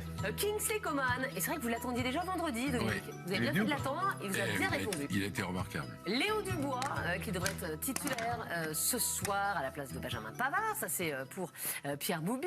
Tolisso pour Nabil Djellit.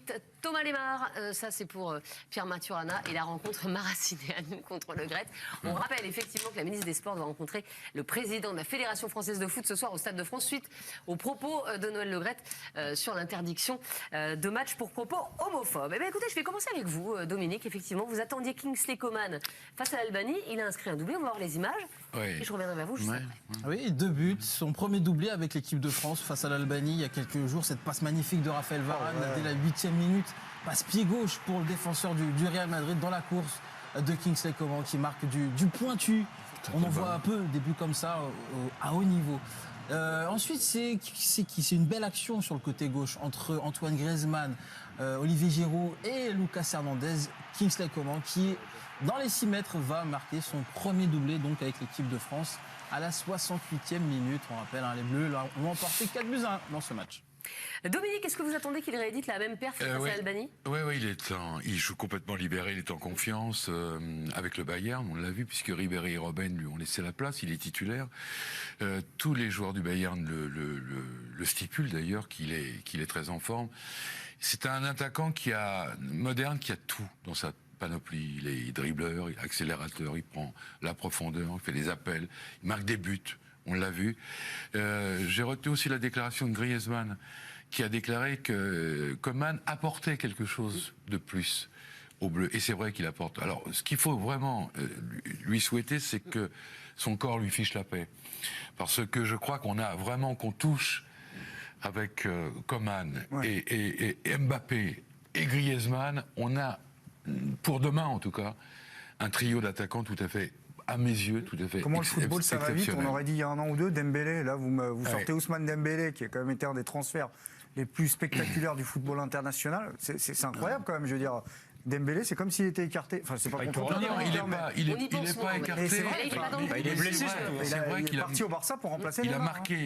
Coman a marqué beaucoup de points et c'est vrai qu'il a pris de l'avance sur un Dembélé ou sur un Thauvin, par exemple. En tout cas, c'est vrai que Kingsley Coman a été souvent blessé. Il est à chaque fois revenu. Écoutez ce qu'en dit Corentin Tolisso. Voilà, je dirais que Kingsley Coman hier a fait un très très bon match et sur sa lignée de son début de saison avec le Bayern. J'ai vécu avec lui ces deux grosses blessures à la cheville et voilà, je sais que ça a été très très compliqué pour lui et de le voir aujourd'hui à ce niveau, et moi je le vois au quotidien, il est en très très grande forme même à l'entraînement, et ce qu'il fait depuis le début de saison, que ce soit avec le Bayern ou par rapport au match d'hier, c'est vraiment exceptionnel et j'espère qu'il va continuer comme ça. Comme je l'ai dit, les blessures, ça renforce mentalement, et je pense que Kingsley est aujourd'hui très très fort mentalement et que ça l'aide avec ses prestations sur le terrain. 4-3-3. Alors on va retrouver tout de suite Raphaël Sebaoun et Raymond Domenech au Stade de France. Est-ce que Kingsley Coman peut mettre le doute dans la tête du sélectionneur Didier Deschamps ?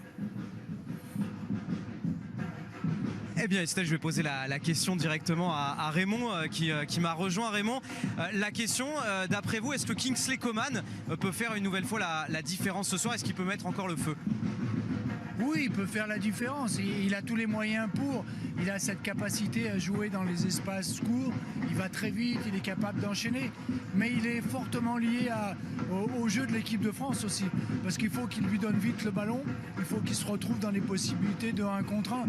Tout seul, il ne va pas faire, lui tout seul, la différence. On l'a vu l'autre jour.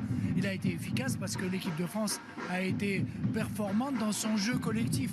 Réduire le match de l'équipe de France à la performance de Coman, je trouve que c'est exagéré et même déplacé. Alors, Kingsley Coman, c'est le joueur le plus attendu par Dominique Grimaud. Et maintenant, on va passer à un autre joueur. C'est Thomas Lemar. Qui a dit Thomas Lemar ? Ici. Très bien, Pierre Maturana. Bonsoir. Il n'est pas sûr d'être titulaire. Non, c'est pour ça que je prends un risque. Bien sûr. Non, mais c'est vrai qu'on a beaucoup parlé de Coman et on a envie de voir ce qui va se passer de l'autre côté, puisque finalement, il est un peu un cran en dessous. Moi, j'ai trouvé face à l'Albanie Lemar dans tout le quatuor offensif, je l'ai trouvé un peu moins bon que les autres, moins impliqué sur les actions, notamment sur celles qui ont été décisives. Voilà, on a toujours une petite attente sur Thomas Lemar, qu'on voyait beaucoup plus haut que ça, beaucoup plus fort que ça, et plus régulier que ça. Et c'est vrai qu'à chaque fois, moi je trouve qu'on est un peu déçu. Il y a du mieux, mais je trouve que voilà, il n'arrive pas à repercer comme il l'avait fait avant. Je trouve qu'il a perdu quelque chose et qu'on retrouve parfois chez Coman et chez d'autres joueurs. Et chez lui, on a du mal à le retrouver, donc peut-être ce soir. C'est un joueur qui a touché 85 ballons contre l'Albanie, qui était plus dans le cœur du jeu que vraiment sur son côté gauche. Thomas Lemar, qui a laissé beaucoup d'espace à Lucas Hernandez, notamment 94% de passes réussies, un seul tir. Comme l'a rappelé Pierre, oui, il n'était pas forcément dans les phases décisives de l'équipe de France au niveau des 4 buts inscrits face à l'Albanie. 3 fautes commises. Il a disputé 12 duels dans ce match pour 42% gagnés, et puis cette note de 6 sur 10 dans nos collades. Pas dingue. Comment on explique, Pierre Boubi, qu'un joueur comme ça, on en attendait énormément, notamment après son match face aux Pays-Bas, c'était en septembre 2017, et tout d'un coup, tout s'est effondré, entre guillemets, c'est-à-dire que c'était plus le même joueur, on ne l'a jamais retrouvé à ce niveau-là, en fait. Je sais pas, c'est la même période où il est parti à l'Atlético, peut-être que la marche était un petit peu trop haute, peut-être qu'il n'a pas réussi à franchir le cap, mais quand un joueur est capable de faire des performances comme il a fait contre le Pays-Bas, ça veut dire qu'il a le potentiel de le faire. Mais c'est il y a 2 ans déjà. Oui, non, mais bien sûr, c'est 2 ans, mais après, il n'y a pas des matchs toutes les semaines avec l'équipe de France non plus, donc ça fait un moment qu'on l'a pas vu. Moi, j'y crois, honnêtement, je pense qu'il peut retrouver son niveau. Faut qu'il tombe sur un bon projet avec un bon coach. Enfin, c'est plus une question. Ouais, mais c'est plus peut-être que c'est un club qui lui correspond pas non plus, parce que c'est avec une vraie identité, avec c'est un autre football, c'est différent. Donc c'est peut-être pas le projet qu'il lui fallait. Peut-être que ça a été un mauvais choix. Après, peut y avoir des itinéraires un peu bizarres et puis rebondir un peu à n'importe où après avec un mentor qui lui file les clés qu'il lui faut à lui, quoi. Il a raison, Pierre. Je pense que le choix du club, même si on peut le comprendre économiquement et là, il fait un bon au début niveau de saison, quand même, du statut, il fait un bon début de saison, mais je sais pas, en Espagne, j'ai pas l'impression qu'on en parle non plus d'une manière extraordinaire, parce que je rappelle qu'il est parti pour 70 millions d'euros. 2 ans de contrat à racheter. Alors c'était un super coup pour Monaco qui avait payé 4 millions d'euros. Ouais, c'était un sacré joueur à ce moment-là. Ouais, voilà, mais tous les joueurs qui quittent Monaco à ce moment-là, et derrière, ils sont tous en difficulté en club.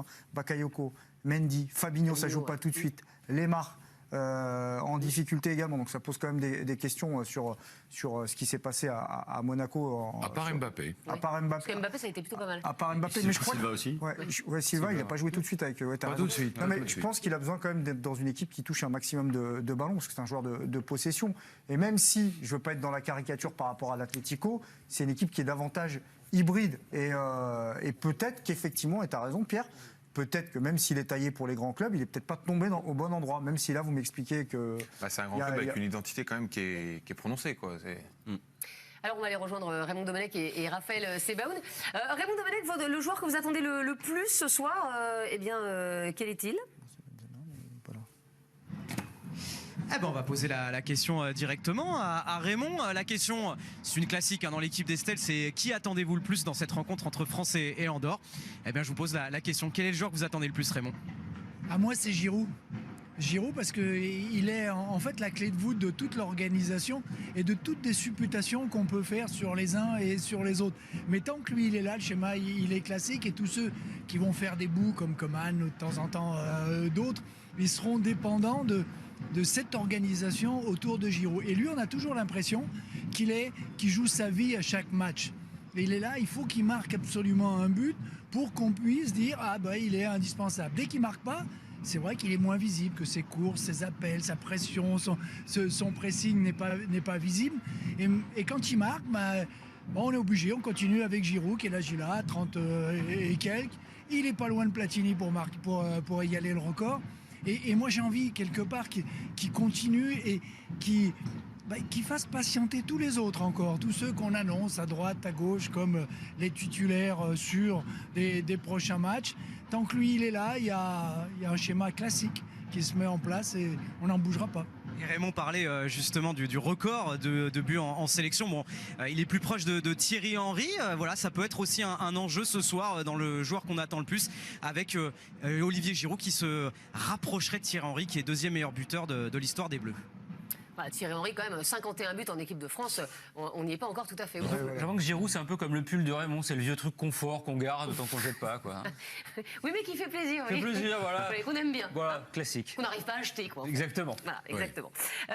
Votre joueur, le joueur que vous attendez Tolisso, le plus, c'est Tolisso. je trouve que c'est une J'étais un peu étonné par ce choix, je vous avoue. Non, je trouve que c'est une résurrection qui est bienvenue. C'est un garçon qui est parti, qui a eu une grosse blessure avec les ruptures des ligaments croisés. Je vous invite à lire un papier dans France Foot de ce mardi de la part de Thomas Simon, qui parle de l'association Tolisso-Matuidi, plus qu'un plan B, parce que je crois que c'est aussi la chance de l'équipe de France, c'est que vous avez quand même pour moi c'est des top joueurs, c'est un joueur qui joue au Bayern, c'est-à-dire qu'il peut être titulaire dans 90% des sélections. On en parlait comme d'un concurrent très sérieux pour Paul Pogba avant qu'il se blesse. Tout à fait, et moi ce joueur-là je l'apprécie, j'aime beaucoup, il a des qualités de projection, il est bon dans la récupération, le ballon lui brûle pas les pieds, et donc je trouve qu'il a fait un bon match contre l'Albanie, et dans ce genre de match où vous avez besoin de joueurs du milieu de terrain qui plongent dans la surface, je pense qu'il peut être utile, c'est pour ça que j'ai choisi Corentin Tolisso. Corentin Tolisso qui a été grièvement blessé, il se fait les ligaments croisés, il est revenu sur sa blessure, justement, écoutez. Je pense que ça m'a fait grandir dans la tête, je pense que ça m'a endurci. Voilà, quand on vit des moments compliqués comme ça, avec une aussi grosse blessure, ça forge un mental, et voilà, je sais que le mental est très important pour réussir au haut niveau, donc voilà, après c'est la vie, c'est comme ça, il m'est arrivé cette grosse blessure, et je savais qu'il fallait énormément travailler pour revenir au plus haut niveau et pour atteindre mes objectifs. Alors je suis étonnée parce que pas un seul d'entre vous ne m'a dit Jonathan Iconé qui a marqué son premier but lors de sa première sélection. On ne veut pas le cramer. C'était il y a 3 jours. On ne peut pas le cramer, au Stade de France. On le préserve.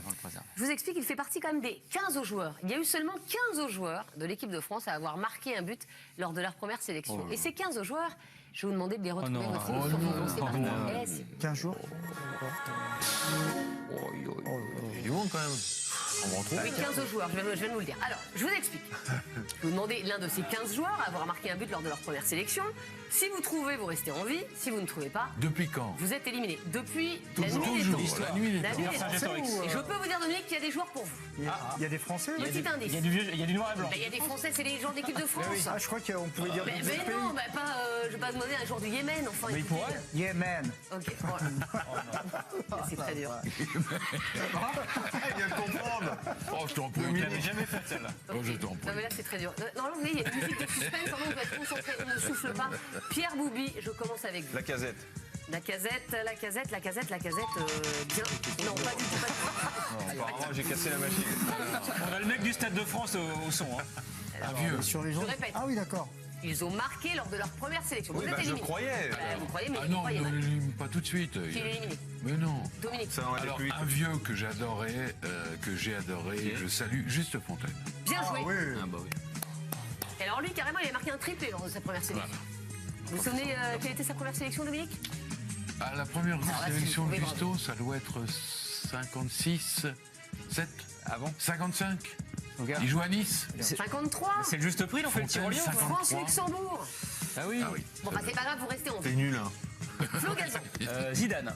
Zidane, évidemment. France-République tchèque. Tchécoslovaquie, oui. 1994, il a marqué un doublé, Zidane. Julien Aliane. Jonathan, il connaît Jonathan, il connaît. Bah oui, évidemment. France-Albanie. Faut voir le tableau. Comment? Le tableau, là, derrière. Oui, il va revenir, mais là, à mon avis, on a un problème technique. Ah bah, C'est pas très Sinon, il serait là. Il y a Vous voyez. 25 Ça peut arriver. Pierre Maturana. Il me semble avoir lu que Marvin Martin avait marqué. C'est le seul que Marvin j'avais. Martin, évidemment. Un doublé. Vous savez contre qui? Ah ouais. Une Je petite vais équipe. dire, Nabil. C'est en Ukraine. L'Ukraine, 2011. C'est le seul que j'avais, mais bon. Merci. Bah oui, mais c'est Bah non, mais dommage, j'en il ai a un été autre donné. là. Je vais tenter. De Allez-y. toute façon, là, c'est au panache. Vincent. Quoi Jean Vincent Vincent. Non, Jean Vincent David Vincent, les envahisseurs. Non, Jean Vincent. Ah oui, Jean-Vincent. Mais bah, ça marche pas. Ça marche pas. Ça marche pas. Déjà, le football français, c'est pas que les 20 dernières années, c'est aussi Ça ne marche pas. d'autres générations. Le plus vieux, je vous donne un indice, c'est juste Fontaine. Pierre Boubi est éliminé. Dominique Grimaud. Je pense que Platini. Mais oui, Platini, France-Tchécoslovaquie, Oui, le coup franc. 1976. Le coup franc. Le fameux coup franc, il dit à Henri Michel, tu ne Pas trop de risques là en disant coup franc. Benzema. Oui. Flo Gazan, Benzema, France-Autriche 2007. je l'avais, celui-là. Bien joué. J'ai un autre. On revient à Julien Aliane. C'est Gomis, ça rentre. Bah, c'est Gomis, ça rentre, France-Colombie, un doublé juste avant l'Euro 2008. Oui. Gourcuff, non Gourcuff. Aïe, aïe, aïe, aïe, aïe, aïe. Et non. Nabil Gélis, vous n'êtes plus là. Pourquoi je suis plus là? Je suis là, regardez. Vous êtes là, mais vous êtes éliminé. Ah, Dominique Grimaud. JPP, non, Papin. Aïe, aïe, aïe, et non. Ah, ça y est, on va commencer à Il reste franchir. Flo Gazan. Je sais pas, Ben Arfa. Ben Arfa, ça marche. Non. Féro et France 2007. Du hasard. Au hasard. Coup de bol. Julien Aliane. Julien Faubert, non? Julien Faubert. Ah, j'allais le dire. Il avait Eh le numéro oui. 10 d'ailleurs. Exactement, c'est lui qui a récupéré le maillot de Il a Zidane. aussi joué au Real, comme Zidane. Belgique. Exactement. Bosnie-France. La Belgique, non? 2006, Bosnie. Bosnie. Flo Gazan. Voilà. J'en ai plus là. Bon, tente des trucs, hein. Tente tous, hein. Oui, tente. Il en reste combien à trouver, Estelle? Il aurait 6. Un vieux, pas Daniel Bravo, c'est comme ça. Bien joué, France-Italie 82. Bon, attends, là, il va pas nous la faire deux fois. Ben là. Arfa, bravo. T'as un toile anti-sèche là. Attends, Ça va? J'ai plus d'idées. Là, vraiment plus. Ah, essayez quand même. La Louis Sarah, non, ça marche Louis pas. Sarah, ça marche. Belgique-France 2004. Flo Gazan. Ah, je suis à poil. Attends, si tu nous fais le troisième fois Ouais. coup, je cherche, Ah, mais je suis à je balance la balle au pif et ça Ah non, tombe mais je suis à dessus. poil, j'ai Là, tout. je diligente une enquête. Il en reste 4. Il y en a pas un vieux. 4. Il y en a pas, il y en a plus. Les vieux, c'est fini. Il y en a un qui est pas tout jeune, tout jeune. Bon. Non, je sais pas. Franchement, je sais. Quanto. Vous ne jouez plus, vous êtes éliminé. Ah oui, c'est vrai. Je sais pas, on sait rien. L'Asland, allez. L'Aslande. Eh non. Julien Aliane, validez votre titre. Alors là, Quanto. Valbuena, non? Bien joué. Va jouer. Et c'est Julien Aliane qui gagne ce survivant. Alors, très il en reste 3. Le premier, il avait marqué lors de sa première sélection France-Yougoslavie 1988, Dominique. Christian Pérez. Christian Pérez. bien joué. Qui marque dès la deuxième minute, d'ailleurs. Tout de Et suite. ben voilà. 3-2, on a gagné. je Le crois. deuxième, Non, on il perd marque. 3-2. Le On perd deuxième, 3-2. il marque lors de France-Afrique du Sud 1997.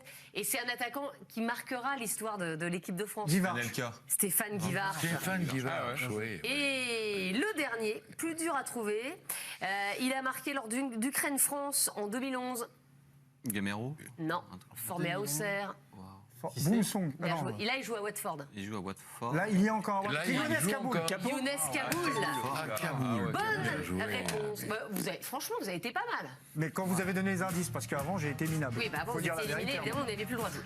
Allez, dans un instant, on reviendra sur la composition de l'équipe de France ce soir. Face à Andorre, il devrait y avoir quelques petits changements. On verra ça en compagnie de Raphaël Sebaoun et Raymond Domenech. Et puis, on s'intéressera à Wissam Ben Yedder. À tout de suite.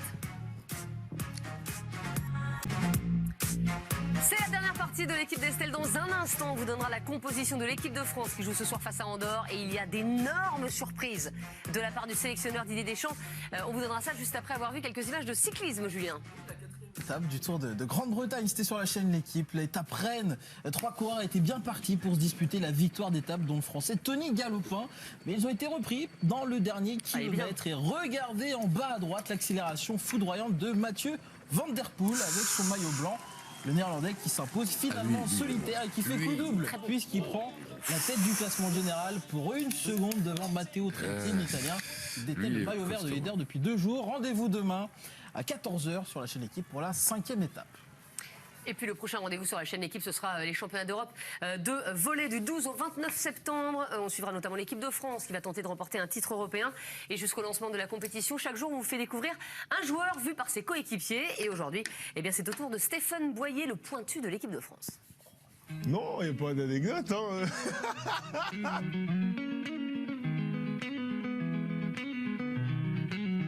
Il va toujours à la pêche. Il adore ça. Quand on est en chambre ensemble, qu'on est dans le sud, qu'il y a la mer, les femmes de ménage, le matin, elles viennent pour remplir le frigo-bar et elles voient qu'il n'y a plus rien et qu'il y a des asticots dedans qui sont sortis de leur boîte, qui se baladent dans le truc et tout.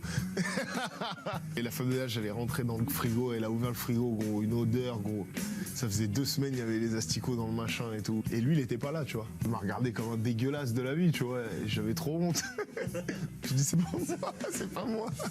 Stéphane, ouais, c'est le pilote du groupe. Il va très très vite. On aime bien les voitures qui marchent bien, la vitesse, etc. Donc quand il y a besoin d'envoyer, il envoie sur l'autoroute. Je suis monté avec lui une fois en voiture pour revenir d'un match amical, laisse tomber. Il y en a, ils osent plus monter avec lui. Pour moi, c'est trop vite, j'avais peur. J'étais pas bien. Quand on est tous les deux, on s'amuse bien en voiture. Il a dû faire pilote de Formule 1. Il devrait se mettre à la course, je pense. Ah, il aurait gagné, je pense.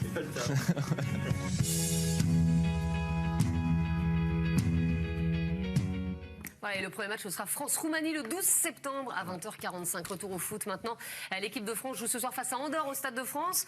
Et il y a des surprises dans la composition de Didier Deschamps. On va les retrouver. Raphaël Sebaoun. Oui, en compagnie de Raymond Domenech, toujours. 4 changements effectués par le sélectionneur de l'équipe de France. 4 changements par rapport à la victoire face à l'Albanie. On changeait latéraux. Dubois et Digne vont débuter cette rencontre. Un changement au milieu de terrain avec Moussa Sissoko qui sera titulaire à la place de Blaise Matuidi. Et la surprise, c'est Jonathan Iconé qui sera titularisé ce soir après son premier but pour sa première sélection avec l'équipe de France. L'attaquant du LOSC titularisé, Jonathan Iconé à la place de Thomas Lemar. Voilà donc 4 changements opérés par le sélectionneur Didier Deschamps. Est-ce qu'elle vous plaît cette compo ? Je trouve qu'elle est bien, au moins on ne pourra pas dire que Didier est frileux. Il a un quatuor offensif avec Griezmann et Giroud et les deux de côté qui peuvent dynamiser et dynamiter n'importe quelle défense, même une défense regroupée, parce qu'ils ont cette qualité pour jouer dans la profondeur mais aussi dans les espaces courts. Donc elle est bien organisée. En plus, il y a 2 milieux qui sont des milieux qui rentrent dans la surface. C'est pas des milieux d'attente, c'est pas un profil de relayeur qui donne le ballon, c'est des joueurs qui sont capables de se projeter. On a 2 latéraux, donc Dubois qui va retrouver la possibilité d'attaquer, parce qu'à Lyon, ça lui était interdit dans le système défensif mis en place par Sivigno. Mais Digne a toujours cette qualité pour pouvoir attaquer, ce qui fait qu'il y a un registre quand même offensif dans ce match-là, où tout est mis en place pour que cette équipe marque des buts. Et c'est souvent là le problème.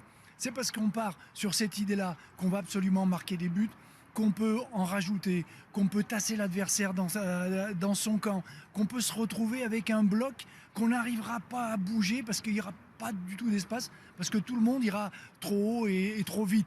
C'est ce qu'il faut arriver à trouver, cet équilibre pour trouver les espaces et garder le mouvement, ce qu'avait superbement bien fait l'équipe de France dans le dernier match. Avec donc la surprise, vous l'avez dit Estelle, Jonathan Iconé qui est titulaire ce soir face à Andorre. Dominique, est-ce qu'elle vous plaît cette composition ? Oui, comme Raymond. Comme Raymond. Pas mieux que Raymond, il a tout résumé. On parlait de Ben Yedder tout à l'heure. Est-ce que ça vous étonne quand même de ne pas voir Ben Yedder titulaire? Je ne veux pas dire que c'était maintenant ou jamais, mais presque quand même. C'est le petit bémol, mais parce que quand tu as beaucoup de changements, j'imagine que lui doit se dire j'aurais peut-être pu y être aussi, quitte à changer 75% de l'équipe, pourquoi pas moi. Mais on peut imaginer aussi qu'il a besoin de repères aussi sur le terrain. Enfin, que Deschamps a besoin d'hommes sûrs un peu sur le terrain. Oui, donc, mais il connaît, par exemple, c'est pas encore un homme sûr. Il en regarde quelques-uns pour changer les autres. Donc c'est un peu Ben Yedder qui est un peu perdant au change ce soir. Il va falloir qu'il soit bon quand il va rentrer, c'est tout. Mais c'est quand même une belle équipe. C'est le profil de l'adversaire qui le dessert. Je pense qu'il choisit Giroud parce que ça permet d'avoir aussi un point de fixation par rapport à une équipe qui défend bas. Giroud, ça occupe un ou deux défenseurs minimum s'il faut se coltiner. Ben Yedder, il est plus dans le mouvement, dans le déplacement. Donc je pense que c'est aussi ça, c'est apporter une variété, parce que Giroud, là, son profil correspond parfaitement à ce genre d'équipe. C'est-à-dire que les trois autour, ils sont mobiles, ils sont rapides, ils vont tourner autour de lui, ils vont essayer de combiner. Et je pense que Ben Yedder, il paye aussi sa titularisation pour des raisons tout simplement techniques. Pierre Bouby, c'est vrai que quand Jonathan Iconé, quand on l'a vu sur la liste des 23 de Didier Deschamps, on s'est dit c'est pour pallier une absence, mais a priori il reviendra peut-être pas, on n'était pas sûr qu'il ait une carte à jouer, et puis finalement un but lors de sa première sélection, et là il est titulaire, ça va très vite pour lui quoi. Le but, de toute façon, quand on est sélectionné comme ça, qu'on sait qu'on va jouer des bouts de match, c'est d'être performant sur 15 ou 10 minutes quoi. Donc il a su tirer son épingle du jeu au dernier match, mais après voilà, je pense que ça fait un moment qu'il le suit, il est performant depuis un an. L'année dernière, il a fait une grosse saison à Lille. Il est en train de confirmer qu'en fait, Lille et puis Didier Deschamps a eu raison de le sélectionner et que Lille a eu raison de le mettre en avant. Dominique, il y a des places à aller chercher pour l'Euro. Bien sûr, on est à 1 an, mais ou alors c'est Andorre et concrètement, quoi qu'il se passe ce soir, ça n'aura pas d'incidence? Si, ça, tous les matchs fournissent des enseignements aux sélectionneurs. Non, moi je crois que Ben Yedder, effectivement, on peut se poser la question de savoir si c'est pas déjà, malheureusement, un peu trop tard pour lui, parce que d'autres vont revenir, à commencer par Mbappé, dès le mois prochain. Pour le reste, effectivement, je le disais tout à l'heure, Coman doit confirmer la bonne prestation qu'il a eue samedi soir. Giroud, et Domenech le disait, peut se rapprocher du record de Platini, des 41 buts de Michel. Ce soir, il peut le battre. Pour le reste...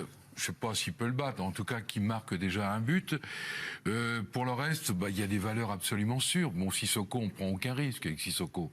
Il est toujours parfait. Il est toujours en tout cas très bon. C'est la petite robe noire, indémodable. Avec les Bleus. Le petit basique. Voilà. Lucas Digne, point d'interrogation. Lucas Digne, j'avoue que je n'ai jamais été spécialement fan. En dehors, ça devrait aller quand même. Mais voilà, c'est du costaud, mais... Non, mais Digne, ça sera la qualité des centres qu'on regardera, parce que... Je sais pas, on peut pas, il faudra surveiller. Il y aura peut-être un ou deux coups à jouer du côté d'Andorre dans le dos au maximum. Mais après, souvenons-nous, par exemple, face au Luxembourg, Kurzawa, il avait été pas mal vilipendé pour des questions, pour des questions de qualité de centre. Ballons en tribune. Et quand tu as du temps ou quand il y a des décalages qui se créent, on l'attend peut-être à ce niveau-là. Et d'autant que vous avez un garçon comme Giroud qui est dans la surface, normalement, il doit avoir quelques bons ballons ce soir. Alors on va retourner au Stade de France voir Raphaël Sebaoun et Raymond Domenech. C'est une question pour Raymond, Raphaël. Est-ce que quand on est sélectionneur, un match face à Andorre peut nous amener à tirer quelques enseignements, ou est-ce qu'on se dit l'adversaire est faible, ça ne veut pas dire grand-chose finalement? Je vais tout de suite poser la question à Raymond. Je me fais le relais d'Estelle. Est-ce que lorsqu'on joue à Andorre, est-ce qu'on peut tirer des enseignements de ce genre de rencontre? Vraiment non, sauf si on perd.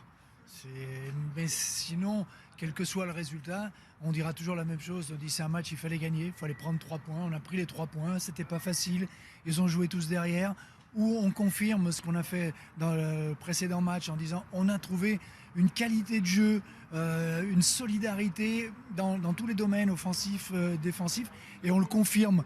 Mais dire que des conclusions pour l'avenir, non. Je dirais même pour les joueurs qui vont jouer ces matchs-là, il n'y a rien de définitif. C'est pas ce match-là qui va justifier que Coman est un titulaire. Coman est un titulaire indiscutable, que Sissoko joue tous les matchs, que Tolisso est indispensable.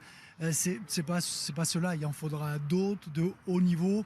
Celui-là, c'est le match qu'il faut gagner. Point. Et il fera une fois que ça sera fait. On pensera à autre chose, à la Turquie et à l'Islande qui arrivent derrière. Où là, ça comptera pour les joueurs qui joueront. Merci beaucoup, Raphaël. Juste un petit mot sur Matteo Guendouzi. Est-ce qu'on peut imaginer le voir jouer ce soir? J'espère qu'il va lui offrir sa première sélection, qu'il ne titularise pas, je comprends, parce qu'il y en a d'autres qui sont là et qui sont devant lui. Et puis c'est une question, voilà, on récompense pas tout de suite. Je pense qu'il l'a convoqué Je suis aussi. pas sûr qu'il marche à la récompense, Didier Deschamps. Ah bon Oui, mais il l'a pris, il le fera peut-être jouer 10 minutes. Quoi. Franchement, s'il le fait pas rentrer, c'est qu'on n'arrive pas à Il peut le mettre faire le rentrer à 4-0, quoi. Ouais, donc au bout de 10 minutes, quoi. Ouais, Mais puis vous avez pour un envie de le voir sélectionneur, jouer, Nabil pardon. Vous avez envie de le voir jouer, pour le coup? Oui, moi ça m'intéresse, c'est une curiosité. Alors je le vois jouer avec Arsenal, mais c'est dans un autre schéma, et là c'est totalement autre chose. Et de toute façon, je pense que pour un sélectionneur, même si je ne sais pas si ça rentre en ligne de compte ou pas, mais offrir une première sélection, c'est important pour le joueur, mais c'est aussi important pour le sélectionneur, parce qu'il lance aussi une carrière internationale, et peut-être que dans 10 ans, peut-être que Guendouzi, ça sera un des grands noms du football français, ce que je lui souhaite. Et puis quelque part, ça sera Didier Deschamps qui l'aura lancé, et puis ça compte aussi pour Didier Deschamps, je pense. Le petit Iconé, il a vraiment une carte à jouer pour vous, Pierre Maturana? Au moins pour être rappelé dans les prochains rassemblements, si il refait un gros match ce Il y a soir. pas mal d'absents quand même. Hein. Non, bien sûr, mais il peut y avoir un match, par exemple, avec un joueur comme Thauvin ou ce genre de choses. Il y a Dembélé qui est toujours blessé, donc il y a des places à prendre. Il y a Martial qui est un peu, on ne sait pas trop s'il va revenir ou pas. Je pense qu'il y a une place à prendre, alors, pas comme titulaire, mais dans le groupe, c'est sûr qu'il y a un coup à jouer. Je trouve que c'est pas un hasard que lui, il le remette en revanche. Enfin, qu'il leur mette des jeux. Il a quand même fait une très belle rentrée. Ouais, voilà, parce que si, je sais pas, je pense qu'il a un coup à jouer. Le petit connaît, quoi. Oui. Je sais pas. Alors, quels sont vos pronostics pour le match de ce soir? Montrez-moi vos ardoises. 4-0 pour la France contre l'équipe annoncée par le speaker. Normalement, ça devrait être en dehors. Pour Flo Gazan, 5-0, Dominique Grimaud. 4-0, besoin de préciser pour qui? Normalement, le premier chiffre, c'est celui de l'équipe à domicile. Donc Mais des fois, je change. D'accord, je pense que c'est pour l'équipe de France. Non, c'est pour Andorre? Non. C'est surprenant. Je comprends rien. 3-0, parce qu'en fait, voilà. Vous avez hésité, quoi. Il n'a pas effacé ce qu'il avait fait. 4-0 pour Pierre Maturana, 5-0 avec les buteurs en plus. Alors, Doublé Giroud, Ben Yedder, Tolisso et Griezmann. Pour Julien Ayane. On va aller voir Raphaël Sebone qui va demander le pronostic de Raymond et puis donner une vote aussi. Il va demander tout de suite. Monsieur te demande. Attends. Je vais lui demander tout de suite. Alors, moi je vais dire 6-0 et vous, Raymond? Moi, je serai un peu plus restrictif, je dirais 5. Ah ouais, mais tout dépend du match. restrictif. Si on marque vite, ça sera 5-6. Si on marque pas, voilà, ça peut. Ils peuvent s'accrocher. Mais je dirais, allez, 5. La voix de la sagesse, Raymond. Merci beaucoup à tous les deux. On vous retrouve ce soir minuit sur la chaîne L'équipe pour justement ce match entre la France et l'Andorre avec également Pierre Niguet en bord terrain. Et puis 20h45, le gros match à vivre sur la chaîne L'équipe. Ce sera Lituanie-Portugal en direct et en exclusivité, commenté par Tanguy de Sévillier et Régis Dupont. Tout de suite, c'est l'équipe du soir. Olivier Lénard et toute sa bande. Et nous, on se retrouve demain 17h30 dans l'équipe d'Estelle. Salut à tous.